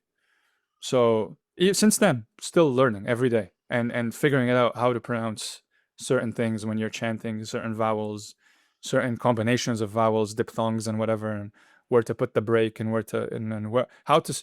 Again, I think also like knowing where to breathe is an art form. That's something. It's a very important skill you have to develop. Also, you have to sometimes take anticipatory breaths because you see like a melisma coming up. Like I might as well take a breath, even though I'm still at like 60% of my lung capacity. Let's just take a breath in case I need it down the line. If you're, singing something, à première vue, sight reading. So yeah, I discovered quickly that Byzantine chant is great, whatever, in whatever language, but doing it in the language of the people, it's a game changer. It's a completely different thing. It's very important. Because it makes it future proof. We're trying to demonstrate that Byzantine chant can be done well in English because it's, I'm gonna say I don't know if I can get in trouble in saying this. It is the music of the Eastern Orthodox Church, Byzantine chant. So we feel as Sons of Antioch, and personally myself, that it is important for us to be able to do it Byzantine chanting, to do it in English at the highest level it can be done. So that's very important. That's where the motivation lies. Mm-hmm. I see. So to transition a little bit, you mentioned earlier when you were talking about your time in Lebanon, chanting with all these different choirs, with the some choir, Mount Lebanon, the Theotokos choir, chanting. I don't know if you mentioned. Did you mention Beirut as well? I never chanted with them. No. Okay, but I'm sure you've heard them before. I mean, Of course, you've yeah. heard them before, Yeah. and you've had No, exposure to them. Father And Romanos is a dear friend. Always been a dear yeah, yeah, of friend. Yeah, yeah. course, love him so much. I was just And speaking with him, this morning. yeah, Yeah. yeah, and you mentioned Hamatura as well. So where you have all these different styles, and you mentioned that they had all the directors had these different styles that they wanted for their choir. When building Sons of Antioch, or I don't want to say building, but as Sons of Antioch has grown, what is the style that you've looked to sort of cultivate for our choir? Yeah. You keep hitting me with these really difficult and great Sorry. questions. Yeah. Well, that's good. No, this is good. This is what we want to talk about. Mm, But yeah, let's see also how we find an answer to this, because we've been asked this before, in conversations and in some interviews before. So again, I feel like I said earlier, I think the same metaphor applies. Like when I mentioned about like leadership, and you don't go out looking for leadership, leadership finds you, kind of. I feel like the ethos of the choir finds you as well. I don't believe in like, I mean, we're being very particular when we're rehearsing whatever, but I don't believe like we should like say, oh, we want to sound like this choir, or we want to sound like this whatever. I believe that what we should do as a choir, and what we've been trying to do, is with the sound that we have, with the guys that we have, and that what we said, that chemistry that we talked about earlier, and how when we sing together we sound a certain way, how that way can be optimized and brought out in the best way possible within the tradition. Now, necessarily, we all have these influences and these favorite chanters and these certain things that we like in the music more than other things, and certain approaches that we like. But I don't feel like it's an intentional, a super like intentional direct thing that you do. It's something that, again, you try not to think about it too much. You just do what you're doing, and you're very particular about what you want. And then you can say, oh, I don't know if we even should compare ourselves to anyone else. Then people compare you to other stuff, whatever. But I don't know. I don't know if you can say that Sons of Antioch sounds like something specific, like a specific choir or a specific sound. I feel like we're our own sound. And I feel like when people say find your own sound, I guess that's what they mean. Don't look out, go. I mean, I want to be, there's a nuance there. In Byzantine chant, you wanna imitate a little bit. You wanna imitate your teacher. You're not looking for to be super original or whatever. It's not the point. But again, I'm saying, as a choir, we're not looking to sound like a certain choir, like a certain sound. I feel like we're finding our sound within the tradition still. Like that's the nuance there. Within the tradition, within what we're doing, and all these specific things that we're focusing on, the way we pronounce the vowels in English, also the language is really also is a differentiator. Because when we sing in English, it sounds completely different than when we sing in Greek and when we sing in Arabic.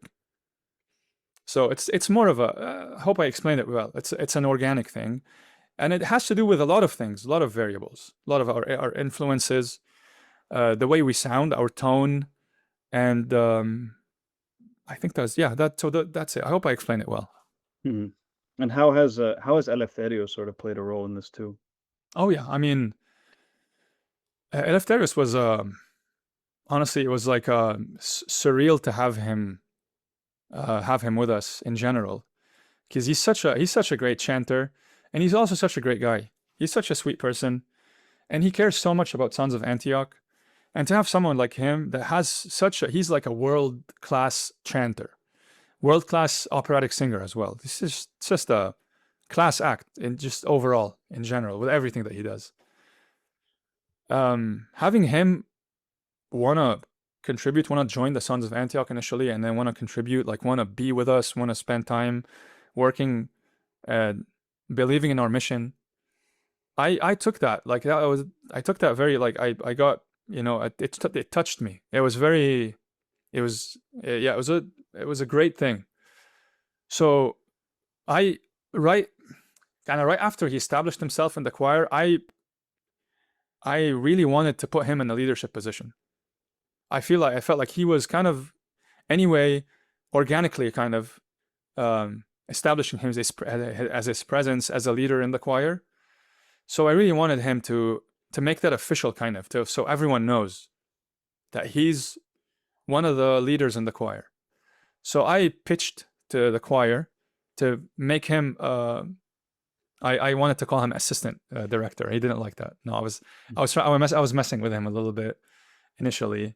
No, we wanted to make him something like a second director, like an associate director. We ended up calling it, so that he is actually able to officially, in an official capacity, be able to put his input in the choir.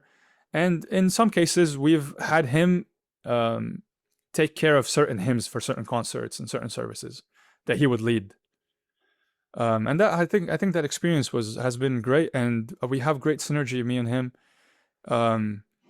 We sometimes, if people hear our conversations, they think we like hate each other or something because we are like arguing all the time. It's not really arguing. We're just talking about something that we're both passionate about, and we're trying to find the consensus, kind of like the narrow, the thing that we agree on, like where we're both our slightly different. It's pretty different. Our backgrounds are different where they meet, and it's been beautiful. It's been great. It's been great experience. I defer to him for a lot of things. I know he's an expert in a lot of things, and it's been great. He's been great. He's been one of the great things that's happened to the choir for sure. Right. And I just said Eleftherios, but those who don't know, this is Eleftherios Kassanidis. He's the protopsalty at the Archdiocesan National Cathedral of Holy Trinity in Manhattan. Um, I I remember like the beginning of him sort of coming and joining us, and it felt, you said surreal. That's exactly how it felt for me too. Because I had met him, I knew of him, and then I met him, and then he called me one day and asked me to chant in a concert in Washington Heights, I think it was. And I was like, "Oh, I would love to, but I have this tour with this choir called the Sons of Antioch." And he's like, "What is this choir? I would very much like to join this choir." I was like, "What? Excuse me?" And then I think I called you immediately, and I was like, "Eleftherios Kassanidis wants to chill with us in NorCal." And you're like, "Yeah, like, yes." Immediately it was like, "Yes, 100%." And then I think he and Nick had known each other through like a Capella project or something. I think it was Out of the Ashes of Smyrna or something. They were both working on that project, so they had met.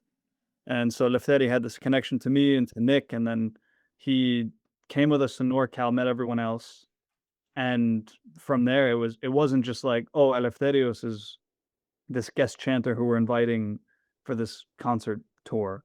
It's like, no, Eleftherios is like somebody who we want to help cultivate the choir, to help cultivate our sound. He fits in like one of our brothers, and he fit in from the very beginning. And he said such, as you mentioned, he said such a crucial role in, developing the choir and getting us to where we are now, and having his expertise as somebody who's so ingrained in the tradition. A lot of us, I mean, pretty much all of us are born in the United States except you, and him. And for him coming from the original place, coming from the tradition, coming from Thessaloniki, and growing up going to Mount Athos, and obviously his father's one of, if not the best chanters in the world, or most renowned chanters in the world, and teachers and composers. Like, to have somebody from that come and join our choir was a huge part in our development, because they just brought everything that they had with them and wanted to help to grow our choir. And through the growth of our choir and development of our choir grows Byzantine chant in English. And then, as you said, further inspires people, and, that whole domino effect, right? So Lefteri, even though he's not Antiochian, even though he wasn't born in the United States and is not a native English speaker or whatever the case, and he wasn't at the Vigil in 2021, whatever, Eleftherios fit in like everybody else, and Eleftherios has contributed so much to this choir in, ways that we can measure and cannot measure. He's amazing. Um, so that is the sort of the now, right? That's the now of the choir. We talked about the before, the now, and then going forward, right? What other ministries do you see us expanding into? What are some projects that you would want to discuss regarding the choir going forward? Of course, as we mentioned in the beginning, being a 501(c)(3 now, we, God willing, through your support, through the people's support, we'll be able um, to further expand these ministries and to continue to work on them. So, what are some things that people can see down the line, the fruits of the choir? Yeah, no, it is a really exciting time, as we said in the history of the choir. This opportunity that has opened up to us, and we want to, we want to do it the best that we can with it. So we kind of had this discussion. We've had discussions all the time about this, but we recently had this one discussion where we kind of framed stuff into short-term, medium-term, and long-term goals. So in the short term, I feel like we can talk about this podcast. I have a vision for this podcast, and I think it's coming together of two separate things. We talk about teaching sometimes, and we sometimes in Byzantine chant when we talk about teaching, we mean the actual teaching of the music. So we talk about learning the notation, the theory, the modes, and whatever. We not as much talk about the learning of the history of chant, who were the composers, how did the books develop, how did the chanting develop from like Byzantine Empire, from the monasteries in the desert, stuff like that, and how everything came together, and all of those different things. So I feel like, and I don't think people. Please correct me if someone has some references for that stuff in English. I would love to see them. I haven't found a lot of that stuff, a lot of information about these things in English. So I feel like it could be a good thing to start to contribute towards that. Hopefully, in the future episodes, we can get more and more experts on the podcast that can talk about these certain topics. From these episodes and these experts, we can have the podcast episode itself, and then we can have accompanying articles that are written about it, having all the information that has been discussed in the episode. So that's kind of a short-term thing that I think we want to start working on. And then who knows, after that, maybe when we have a bunch of articles or something, we can have a book about all that stuff so they can be in one place. I would love to do that. That's something that I would want to have to read. So I think that would be great. Other things is we're always working on, videos, recordings. There's a couple of things that I'm really excited about that we can't talk about yet because we don't want to spoil it. Some collaborations with some people and stuff like that we're working on. We're also putting together some concerts, hopefully a couple more concerts this year. We're also actively working on compositions all the time. I'm gonna say probably this is the first time we talk about this, but we are actively working on a project of psalm compositions.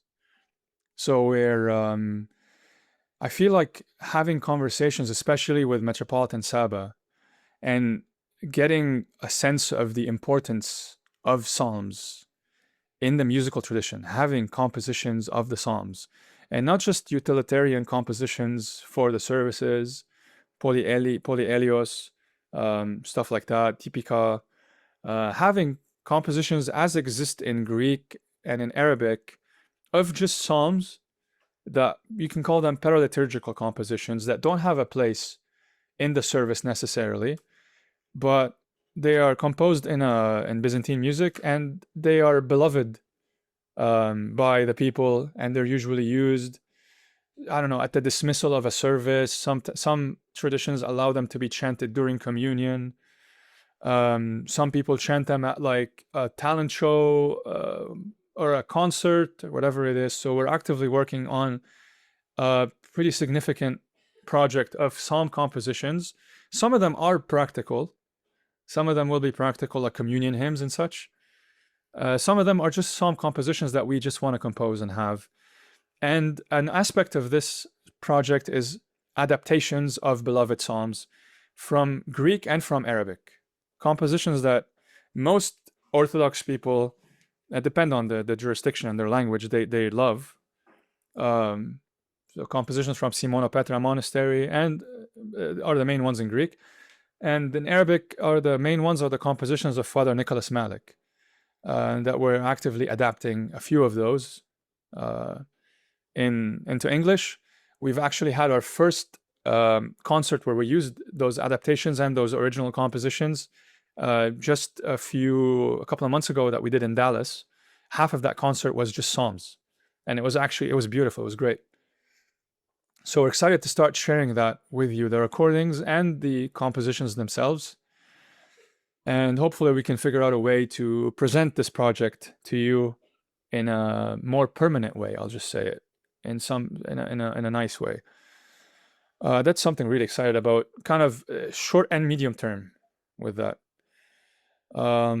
So that's kind of, this the short term stuff. Just continuing to do what we're doing and expand it, do even more, contribute even more to this beautiful tradition. Now, for looking a little bit to the future, 1 to 3 years, this is something I've always wanted to do. This is because I had a really good experience with this stuff, doing a weekend camp of Byzantine chant for all, different ages. Probably more, we can start with the youth initially, young people and young adults, doing and for all levels, doing a weekend, a long weekend in some campsite or somewhere where we can co-sleep, like sleep in the same place. And we have a bunch of different activities and workshops, and it's just Byzantine chant. This is kind of the format where I learned composition initially. This is how I learned composition at like my school, when I was at school. It was on one of those camps initially. That's the first time my exposure to that, and it was great. This format is great for stuff like that. We're also like looking to for example, get like audio equipment for us to be able to record our concerts better, and potentially maybe some studio recordings. And when we say studio recordings, we usually mean like at a church with nice acoustics for us. We're looking to potentially hire an administrator in the next 2-3 years, so that we can focus more on the creative aspects and on working on the actual music stuff, and have the business stuff delegated to someone else. That's kind of like in the short term, in the medium term, 1 to 3 years from now. Now in like after that, like 3 to 5, and then after that, like 5 to 10 years in the future, where we see the choir and like that long term. We'd like to, I don't know, maybe we can do this earlier, but we'd love to do some concerts around not just internationally, just as a blanket statement, but like in specific places that we'd love to go to. I would love to do a concert in Lebanon. That's probably, for me personally, selfishly, at the top of the list. We'd love to do something in Latin America, Mexico. I know we have a lot of followers from there because we do some stuff in Spanish. It would be great to do like a full concert in Spanish in Mexico, for example, and like probably with Metropolitan Ignacio, who I is also have a good relationship with, who I've collaborated with on a few projects in Spanish. He's the Antiochian Metropolitan of Mexico and the Caribbean. Wonderful, wonderful Metropolitan. I don't know. I mentioned the book earlier. Oh wait, like the articles that we can probably turn them into a book. Maybe have the book in the future. Have other books. Have chant books, maybe notation books. Why not publish notation books? I mean, also, like ideally, we want the choir to be self-sustaining.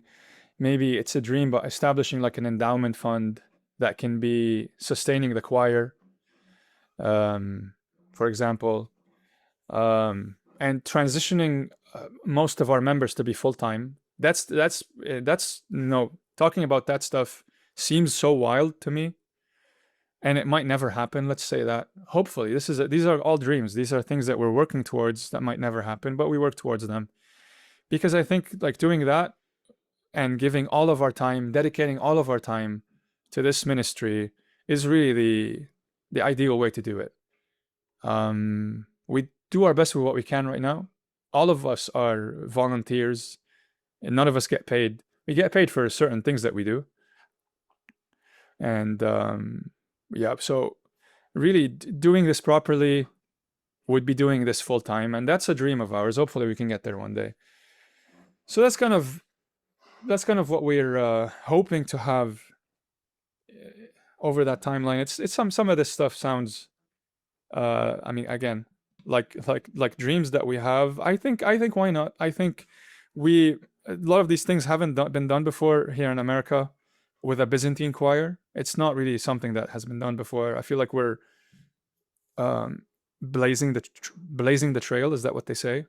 With some of Trailblazing, yeah. yeah, yeah, blazing the trailblazing with some of the stuff, and we're trying to figure it out as we go. We don't have a model to model ourselves after in this the business aspect of it because it hasn't been done yet exactly like this. There's similar stuff, but not exactly like us. So um yeah, I don't know. It's great to think about this stuff and to plan it out. We're taking this very seriously. We're we're dedicating as much time as we can right now, as much effort, as much as our own monetarily investment as well, and all of that. And we're happy now to be able to partner with everyone who wants to support us, everyone who actually wants to help us financially, who is now able to through the 501c3 and support all these goals that we have and hold our hand as together we go through this journey together so we can accomplish all these things for the glory of God, really, for spreading the joy and the tradition of Byzantine chant in this country and this language, all of that. Yeah. Mhm. Yeah, I don't think people really realize like how much work goes into this behind the scenes. I mean, we all contribute a little bit here and there, but especially for you, what does can you explain a little bit of the responsibilities that you specifically do for Sons of Antioch? Yeah. Yeah. I mean, I am the director. I am the main guy. And that means I am the main guy that does the main amount of work as well. That comes with that. You can't just, be the face and not do any of the work or whatever you want to call it. And thank God I've been able to work on some of these skills, develop these skills over time because of certain interests that I have and all of that. So most of the video editing I do most of the video editing, the audio editing for all the albums and all the videos that just fixing the audio and mastering the audio for the albums and all of that. Running the social media pages, running the website, like developing the website. I made the website from scratch. There are some pages on there where I had to like write some code because in my day job I'm a software developer, so I did have to like write some custom code for some certain pages to make them work like the way we wanted them to work. For example, um, that's the stuff other than the music. Now the music part is Mhm. putting together the repertoire for the concerts, composing new compositions and adaptations, um, putting together the rehearsals, planning the rehearsals and executing them, working on the repertoire and analyzing every single line in the music, working on the isokratima. Again, the isokratima is a bit delegated now to Nate. Nate is the director of isokratima. We still have to like I'm still a bit involved in that, so we're all on the same page on the direction that because we can go different ways in isokratima. We have a certain vision for it that we'd like to stick with. Um, Putting together the service packets whenever we're doing a service. Um, so, yeah, so all these things. Mhm. Yeah, and it would be definitely be a dream to be full-time choir member. Yeah. Yeah. I think for both of us, I love contributing, whatever I'm able, but life exists for all of us, and Yeah. we both work full time. Next and starting in the fall, I'm going to be working full time and being a full time student again, and plus the choir, plus life, plus life. So to be able to contribute or to be able to focus all of my mind, body, and spirit on the choir, it's like 100%. You nailed it. It's a dream. It really is a dream. But who's to say that? Why not? Yeah. Why not one day, God willing? Yeah. God willing. And for you, I mean, yeah, you have a wife and a new baby, and you do the music ministry at your church on the side, and obviously, like we said, a day job, all of these things. It's life is a balancing act, but to do it properly, like you said, it really, uh, and it's less so about, oh, I get paid to do the choir stuff. It's like, no, you know, you get paid so that you can focus all your time on that, and you can be supported by it so that you don't have to do something else that Yeah. takes away from it. Exactly. It's a better way of thinking about it. The same way, you would describe it for like the priesthood, for example. It's like, oh no, they don't get paid by the church. It's not a job, but Hmm. they're supported by the church so that they don't have to have a job that will take away from their ability to pastor their flock, Yeah. whatever the case. It's the same Exactly. way with the music ministry, because at the end of the day, this is a sacred art. It's a sacred art that deserves as much love and attention, you know, because it edifies the faithful and all of that. So, uh, to close, before we close, any funny stories from the chance? I'm sure there are probably many over the years, and I've been there with you alongside a lot Yeah. of them as well. Because Could one I in particular, before we get to that, yeah, I have maybe a couple of stories. We'll see. But before, I want to talk about something, if you'll allow me. One yeah, more yeah, thing. please, yeah, no, No. go Overruled. ahead. um, I also want to be careful how to use my words. I think this is important to talk about. I'm gonna call this what do you call it? Like the epidemic of false experts. Let's call it that. Mm, Um, and just disclaimer, like who am I to talk about this? I'm no expert. I'll just say I'm not an expert. I'm just someone who is trying to point attention to a certain topic, to a certain thing that I don't think is great that's going on. Um, so it's great how the community is growing, right? It's great how there's so many more opportunities to learn, be it with a teacher, which is also sometimes a novel concept. No, this is the main way you learn. You learn with a teacher in Byzantine chant. You wanna learn with a teacher. That's primarily you like. People will ask you who's your teacher. If you don't have a good answer, they might not take you very seriously unless you're like this crazy, great chanter or whatever. It's an exception rather than the rule. You have to have a teacher. Um, but it's also easy to now to learn a little bit and to think that we know a lot. Or I mean, most of us. I'll just talk about myself. I've been definitely guilty of doing this in Byzantine chant and other stuff. You learn something. You watch a podcast. You read a book. You read an article. You whatever, and then you think you know something about the topic more than you do. What I'm just calling for is, again, just let's try, and this is what I try to do. It's just me saying what I try to do, is to never just be content to be in your comfort zone and just this is what I know and I'm okay with it, because that doesn't mean anything. What does it mean for you to know something like this is what I know? It doesn't mean anything. We want to always, always be outside of our comfort zone, and when it comes to like not being satisfied with what we know, we want to always surround ourselves with people that know more than we do, or know more things, like different things that we do. Ideally more. If you can find people that know more than you do, that's great. Don't run away from that. Embrace that. Um, and um,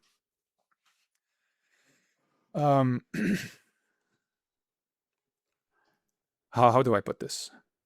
So again, I said earlier, attack your weaknesses. Maybe I should explain it a little bit. When we have a weakness, we shouldn't. Let's talk about just chanting now. When we have a weakness in chant, there's this certain phrase that we can't say, we can't execute well. There's certain mode. The attractions are not working quite. Maybe it's more even broad than that. We can't read Byzantine notation. We can't maintain our pitch. We can't match pitch. Whatever the challenge is, that's great. That's having something to work on. So that's what we should work on. Okay? So work on your weaknesses. Not your don't just think about your strengths. Oh, I can do this. Think about what you can't do. And just know that no matter how good you get, you're never gonna reach whatever the destination is. There's no destination of I'm a great chanter. We're always gonna be students. We're always gonna be learning. Be it in the music, on the music side, the actual singing side, and the theoretical side and the history side and all of that stuff. And I'm just telling you, if you're new to Byzantine chant and you've been like in this bubble for like 2-3 years, you can read notation, you can read most like sticharic, like modern sticharic hymns kind of well. You know some of the compositions, you know some of the classical repertoire, you know like what the books are called. That's good, but imagine how much you've learned in like 2-3 years. How much is there still to learn in the next 2-3 years that you don't know already? So I'm just saying we should be careful about presenting ourselves in certain ways as experts or as people that know what we're doing. Like we even try not to do that. Like I personally would never. I'm saying this very honestly. I would never go and make a video and talk about a certain thing in Byzantine chant that I know I'm not an expert about. I would never do that. Even I mean I still I know for a fact that there's so much more that I have still to learn. Okay, now there's we need to teach people at some point. You need to be able to know that you can teach people, and because you need to transmit the the tradition. But just be careful on where you're getting your information from. Be careful on where be careful on where you're transmitting your information to. Make sure you're 100% confident with what you're saying, and make sure you're open to criticism, and make sure and it's also, you can say stuff in certain ways where it's like, oh, I think this is how it is. I'm not sure, but I think this is how it is. It's different than saying, oh, this is how it is, and because this is how it's happened and whatever, and you can be totally wrong. But if you present in a way where like, this is how I just learned this. I'm trying to like tell you what I just learned, and maybe it's right, maybe it's wrong, but I just learned this. Let's discuss about it. Ask someone that knows more than you. I just learned this. What do you think about this? Ask your teacher. Have someone that cares about you, that wants you to learn, that you can ask. Okay. Same goes for like composing. It's from experience, you learn that when you compose, if you're by yourself composing, you're gonna make so many mistakes that you're not gonna see. It's gonna be invisible. I know you've spoken about this, George, before. Even if you revise the thing 20 times, you're still gonna be blinded by whatever it is that humans are blinded by when they're doing something that you're not gonna see. And then you send it to someone and they instantly see like 5 things in the thing that's wrong. So it's also important to not hide your work. It's weird because people are sometimes not hiding like presenting their work on social media like openly, and it's full of mistakes sometimes. It's great, like it's okay. But I'm saying, like, what if you, instead of doing that, you presented that to a chanter that is a good chanter, and then they tell you, oh, maybe do this instead, and you do it better the next time. And then at a certain point, it's good to publishing stuff. I was just talking, I mentioned that with Father Romanos Gibran earlier. we were talking about something completely different, but he said like publishing stuff is very, very important. It's crucial. Even if it's you don't agree with it 100% or whatever, has issues, it's very important to publish stuff. And then you can get the like because it gets the weeds out and whatever. So it's good to publish stuff. It's good to like post chant videos online. I would rather have a million chant videos that are like off pitch or whatever rather than have like something that's useless that's going to waste my time on social media. So maybe it's good to flood social media with chant videos, but I'm just yeah, again, it's hard. I don't know. I don't know if I'm going to even edit this out or not at this point.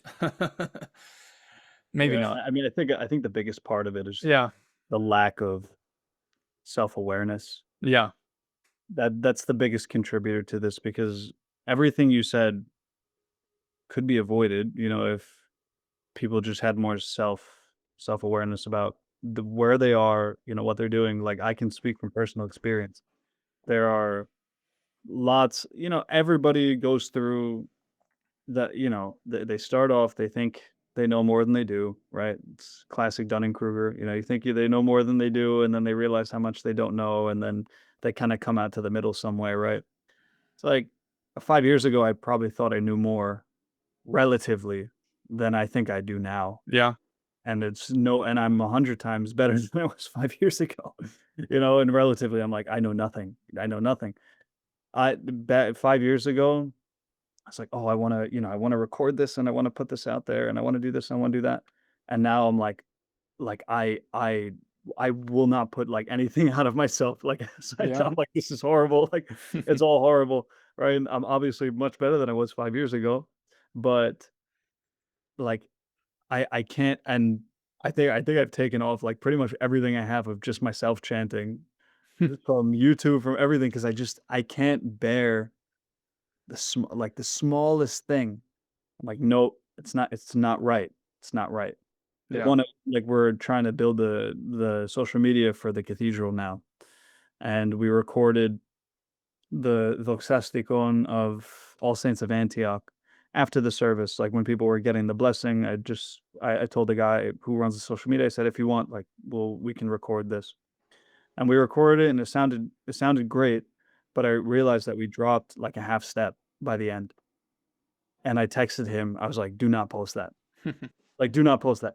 One time, he posted something without asking me, and I was like, "Take this down immediately," because there was one area where, like on a high phrase where I may have accidentally flatted by, or my voice was tired and I flatted it by a couple microtones or something. Yeah. It's just I cannot bear those things, and maybe that's too much self-awareness, because then if everyone's thinking like that, if they're too self-critical, then no one's going to put anything out there. But at the same time, we have, like you said, an epidemic of false experts where these people come out and they're very new to the subject, and they're presenting themselves as being authorities on certain matters. And then the worst part is they might even soften the blow by saying, "Well, I'm not an expert."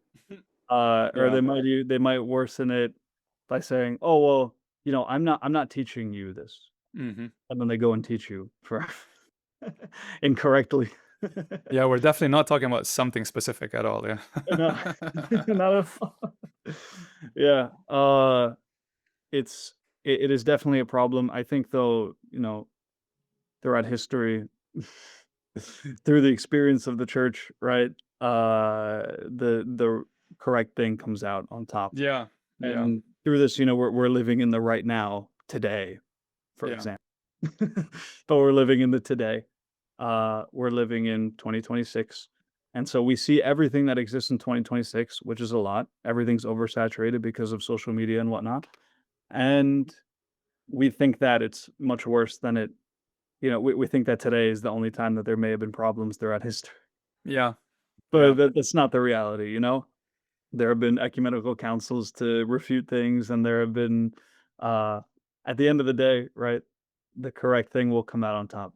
Because Yeah. if this is truly divine prayer, if this is truly, if the Holy Spirit is truly guiding the church and by extension guiding the sacred music of the church, then of course it's gonna, win. Of course, it's Yeah. gonna come out on top in the end. It's gonna prevail over all of the, not heresy, but all of the, false teachings Yeah. of music.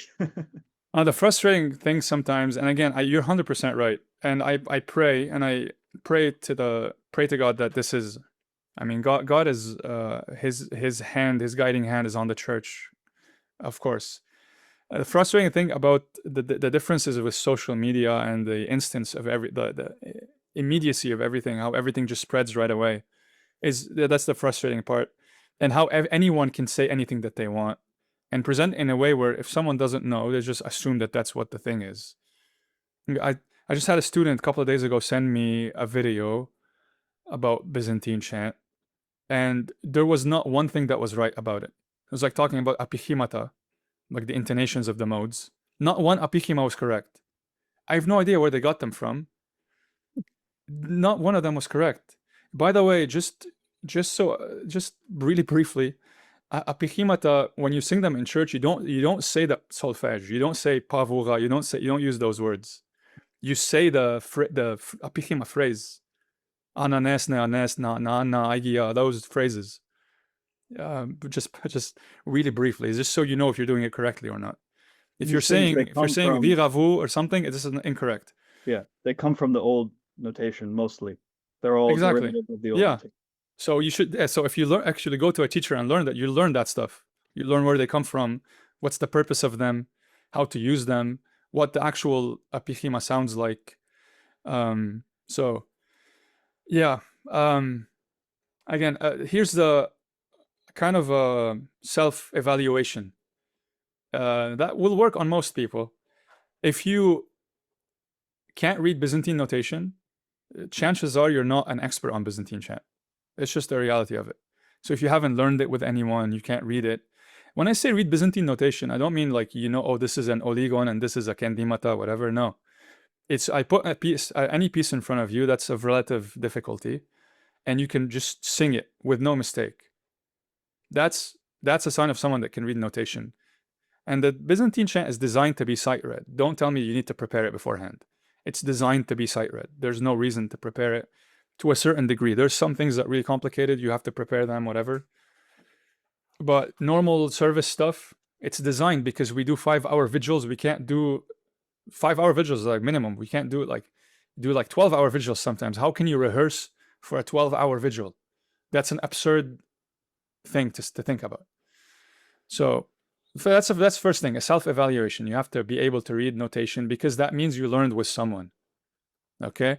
If you don't have a teacher, that's another thing. If you can't now text someone or you don't have a history of learning with someone um, that has learned with someone else that knows what they're doing, that is from like a reputable choir, their teacher is a reputable teacher, they know what they're doing, then you're not an expert. It's not that hard. And also, we're not experts. Like, let's just say that we're not. I'm not gonna say I'm an expert. Okay, I know what I know, but I know that there's so much that I don't know. Let's just keep it at that. Some people might get specialized in certain things. Okay, some people are really good. We know them. There's some teachers here in the states that are great. Okay, we know that, but not every single person has to be a teacher that knows everything. And I know I'm trying not to be. Hopefully, I'm not wasn't too aggressive, and we'll see how much we keep of this little rant Yeah, in the episode.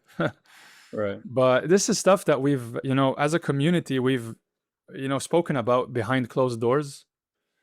And sometimes it's good to talk about this stuff. And so people need to listen to hear that stuff. Again, we face you have to face stuff that's uncomfortable. Okay?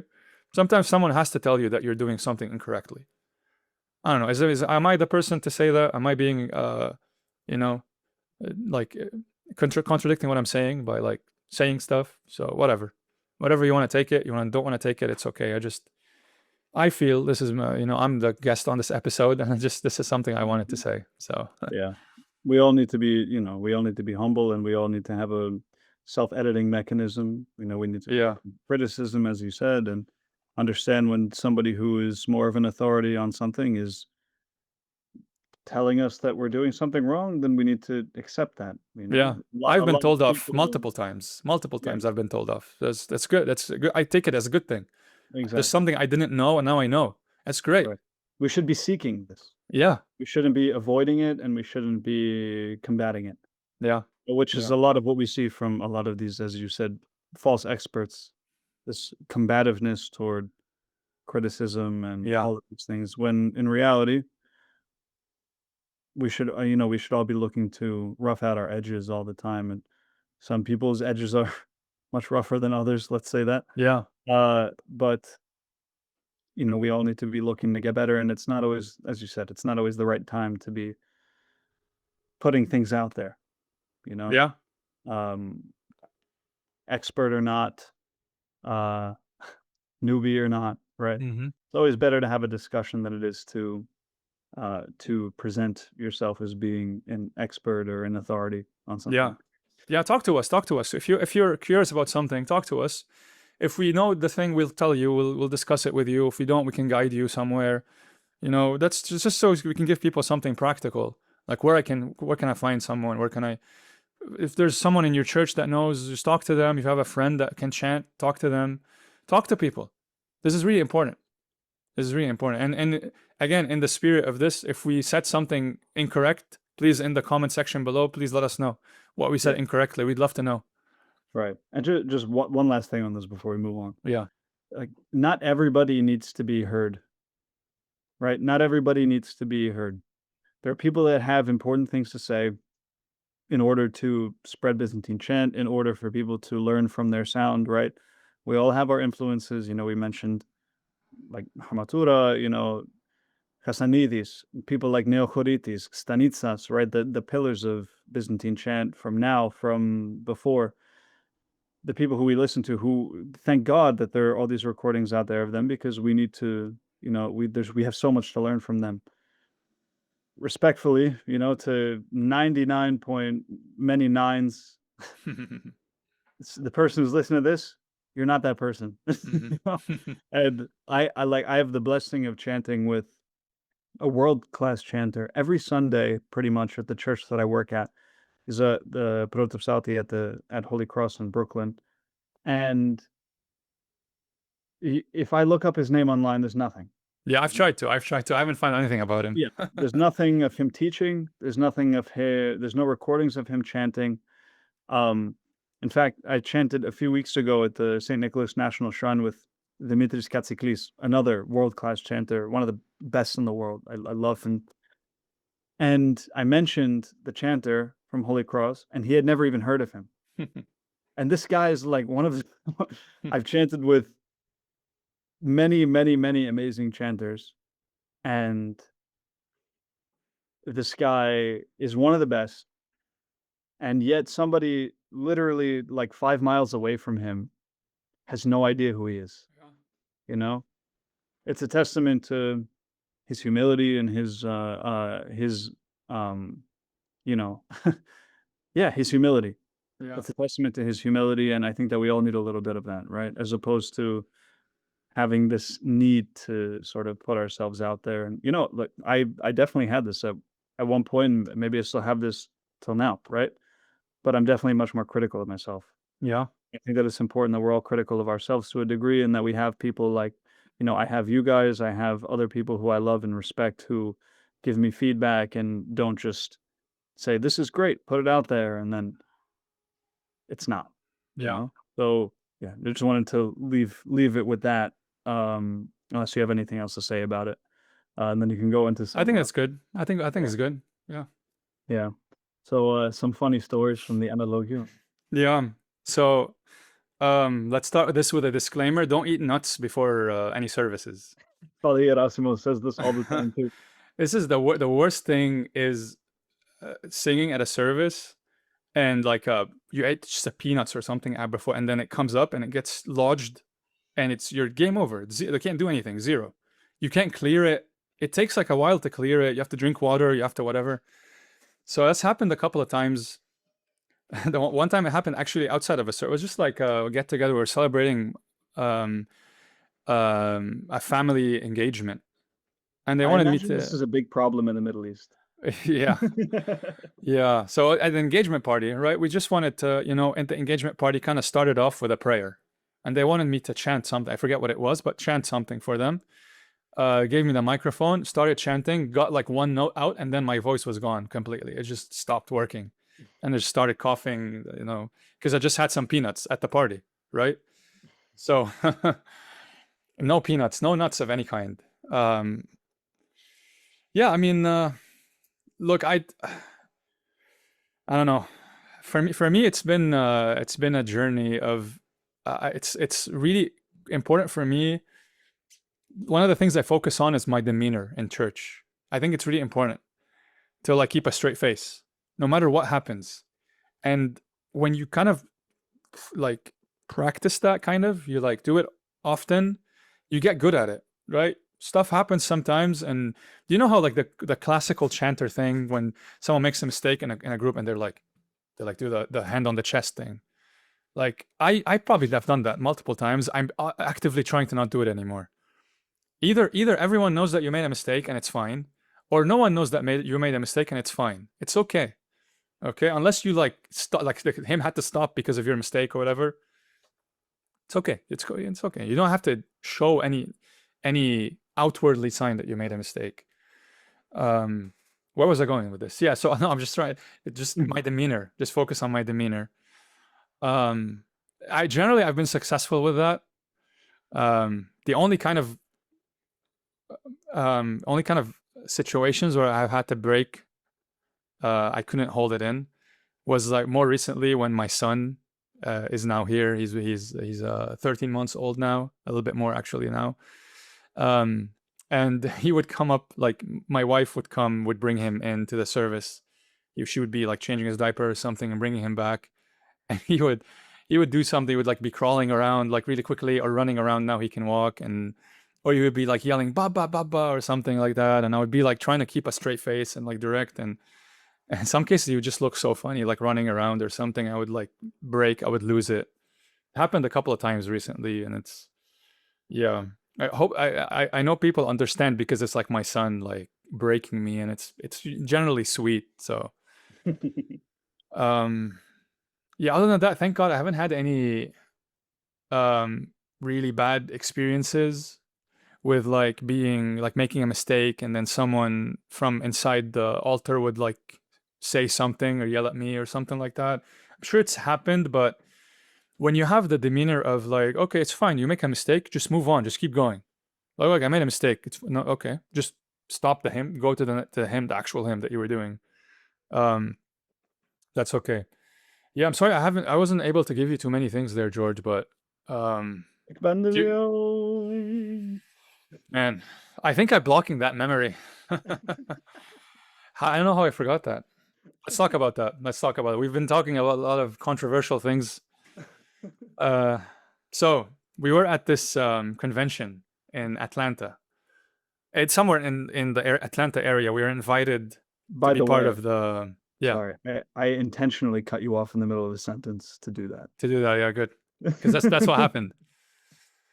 Okay, so here's what happened. We were at this conference. We were invited, just a group of chanters, some couple of Sons of Antioch. It wasn't a Sons of Antioch thing, but a couple of us, a couple of other really close friends of ours, really like some of the great best chanters in the country, in the Antiochian Archdiocese at least.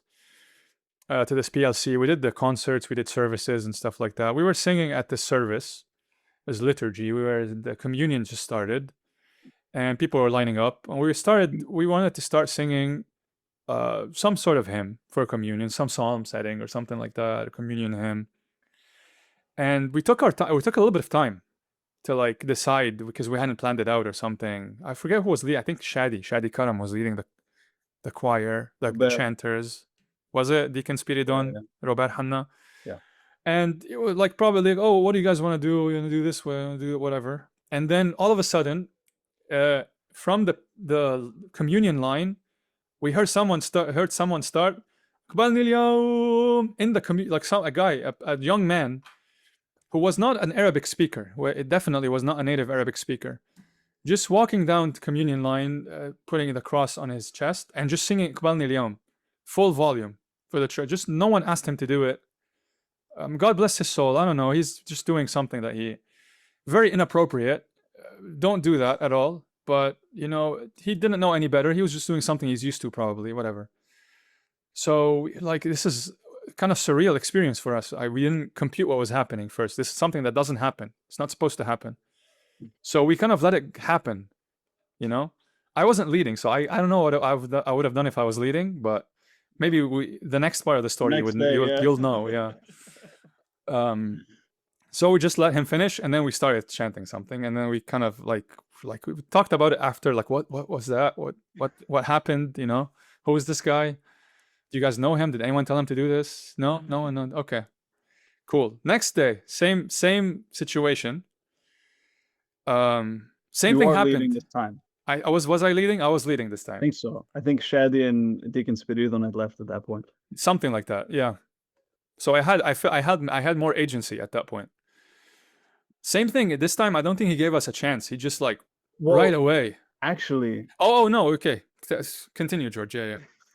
So Father Elias Shalhub comes out of the altar. Yeah. And as the choir is finishing chanting "Receive Me Today," which is what the young man had chanted in Arabic the day prior, they were chanting some 4-part setting of it. The 4-part choir. Yeah. Father Elias Shalhub comes out of the altar, and he says, "Patrick," he says, "you should chant Ikban Lyon." Yeah, I remember. And you're like, "It's okay. We'll chant something together as a choir." And so the choir finishes, and we're ready. We have a psalm in front of us, and then Father Elias Shalhub starts chanting Ikban Lyon by himself, and he's a priest. You go ahead, do whatever you want, right? Yeah. It sounded amazing. He was amazing. He's great. He's great. He's great. And then as soon as he finishes, we're getting ready to chant Psalm 1, I think it was. I think it was Gabe's setting of Psalm 1, "Great is the Lord." Oh yeah, maybe. And then you can go ahead. Yeah, so we're getting ready to chant it, to start it. And then right after Father Elia finishes his singing Akban Ilyom, the guy from yesterday starts right away. Doesn't give us a chance. From the communion line. Like he, yeah. Again, same also, thing. same exact thing. And he's, okay, Father Elia, okay, first of all, he's a priest. He has a role in the service. And he's a priest. He has authority in the service. And he knows what he's doing. Like, he can sing it. This guy had neither of those. Okay? Neither of those. Not okay. So it wasn't great. So I was like, this is not happening again. Like I can't believe this is happening again. So we all look at each other and we're all like what is this? Like now we're like murmuring amongst each other, and we're all like yeah. Yeah. Yeah. So yeah, I couldn't take it. I was like, I'm gonna do something about this. It's unacceptable. So in the middle of his thing, I bring the microphone to my face like this, as close as I could, and I very loudly start the apichima of the plague of fourth mode, which the psalm, like really loudly, as much as I could, as much as I could loudly, just interrupt him right in the middle of his phrase. Probably didn't even wait to finish his phrase. So he I think he understood at that point, and I was like, and then we started all of us together. And the first note was a strong high. It's a high knee, yeah. Yeah. So I think he understood what happened. I don't know. I wanted to find him after the fact and just talk to him about it. This is not like you want to talk about this stuff. It's something that he probably didn't know. Maybe he's used to doing this in his church. I don't know what the situation was. Just want to talk to him and tell him what we felt he did wrong and why we interrupted him, and we couldn't find him after. I don't know. Did you any of you guys find him after the fact? No, not to my knowledge. I still don't know who he is. Yeah. This may not have happened for all I know. It's a collective hallucination. So I don't know if you want to reach out to us, if you're listening to this, whoever did this. That'd be great. We'd love to talk to you. Yeah. Just very friendly, honestly. Like we just want to talk. We want to just discuss it. Yeah. Yeah. So yeah, this is probably the most significant thing that's happened on the chant stand that I can remember. Yeah, a great memory, great memory. Um, do you have anything else to share before we wrap up? Man, no, I feel like I ranted enough today. I feel like this was good. I hope we, I don't love talking about myself too much. Again, I don't love talking in general about these things because I again we talking about the expert thing.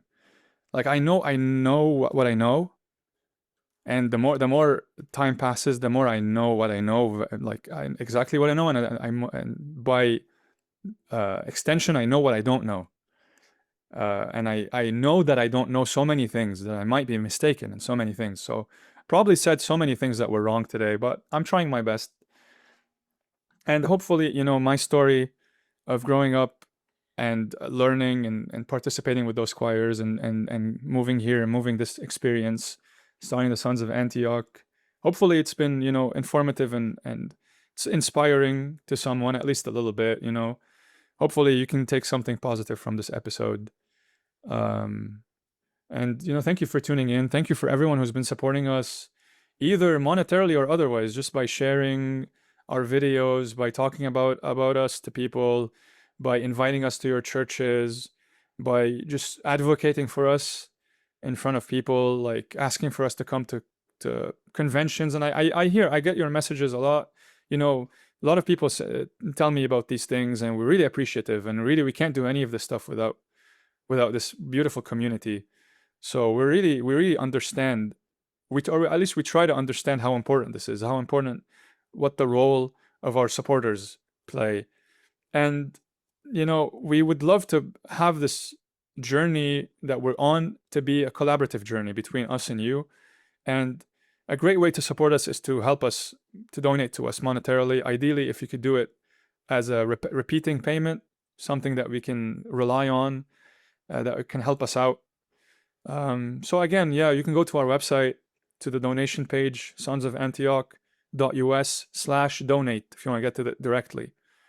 Or you can email us at sonsofantioch@gmail.com, and just ask us any questions you have. Reach out to us. It's not easy. It's not hard for you to get in touch with us privately as well. I mean, a lot of it's where people are able to get to us usually on our phones or on our personal email addresses or something. We're very happy to do that as well.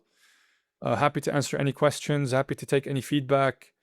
Happy to listen to any ideas that you might have. We're not following any specific blueprint. We're just trying to take our strengths and what we can do and do it as well as we can. And it's all for the love of Christ and of the church, and us believing that this music ministry is such a crucial part in that. It's such an important part in this in the church life, and we're doing what we can to make this as strong as possible and to contribute as much as we can to that. And we can't do it without your help. And we thank you immensely, every single one of you. Thank you for listening to this episode, and thank you for supporting us. And thank you, George, for having me. Of course. Thank you so much for being here and for sharing a lot about yourself and sharing a lot about our choir. It's always a pleasure talking. I love like I don't like talking about myself too much either, but I love talking about the choir and Sons of Antioch and everything that we're up to, what we're doing, and what's to come. So thank you for joining me in that, and I look forward. Hopefully, this is the first of many Yeah. times come on here, and maybe this is like every time we hit a little milestone, we can talk about it and further expand on what we're up to, and you know all of that. So thank you, Patrick, so much. God bless you, and see you when I see you. Thank you, George. Yes. Thank you for listening to Ethos and Yphos, a production of Sons of Antioch Media. You can find us on the Sons of Antioch YouTube channel and wherever you get your podcasts. Follow Sons of Antioch on social media and visit sonsofantioch.us for more information. God bless.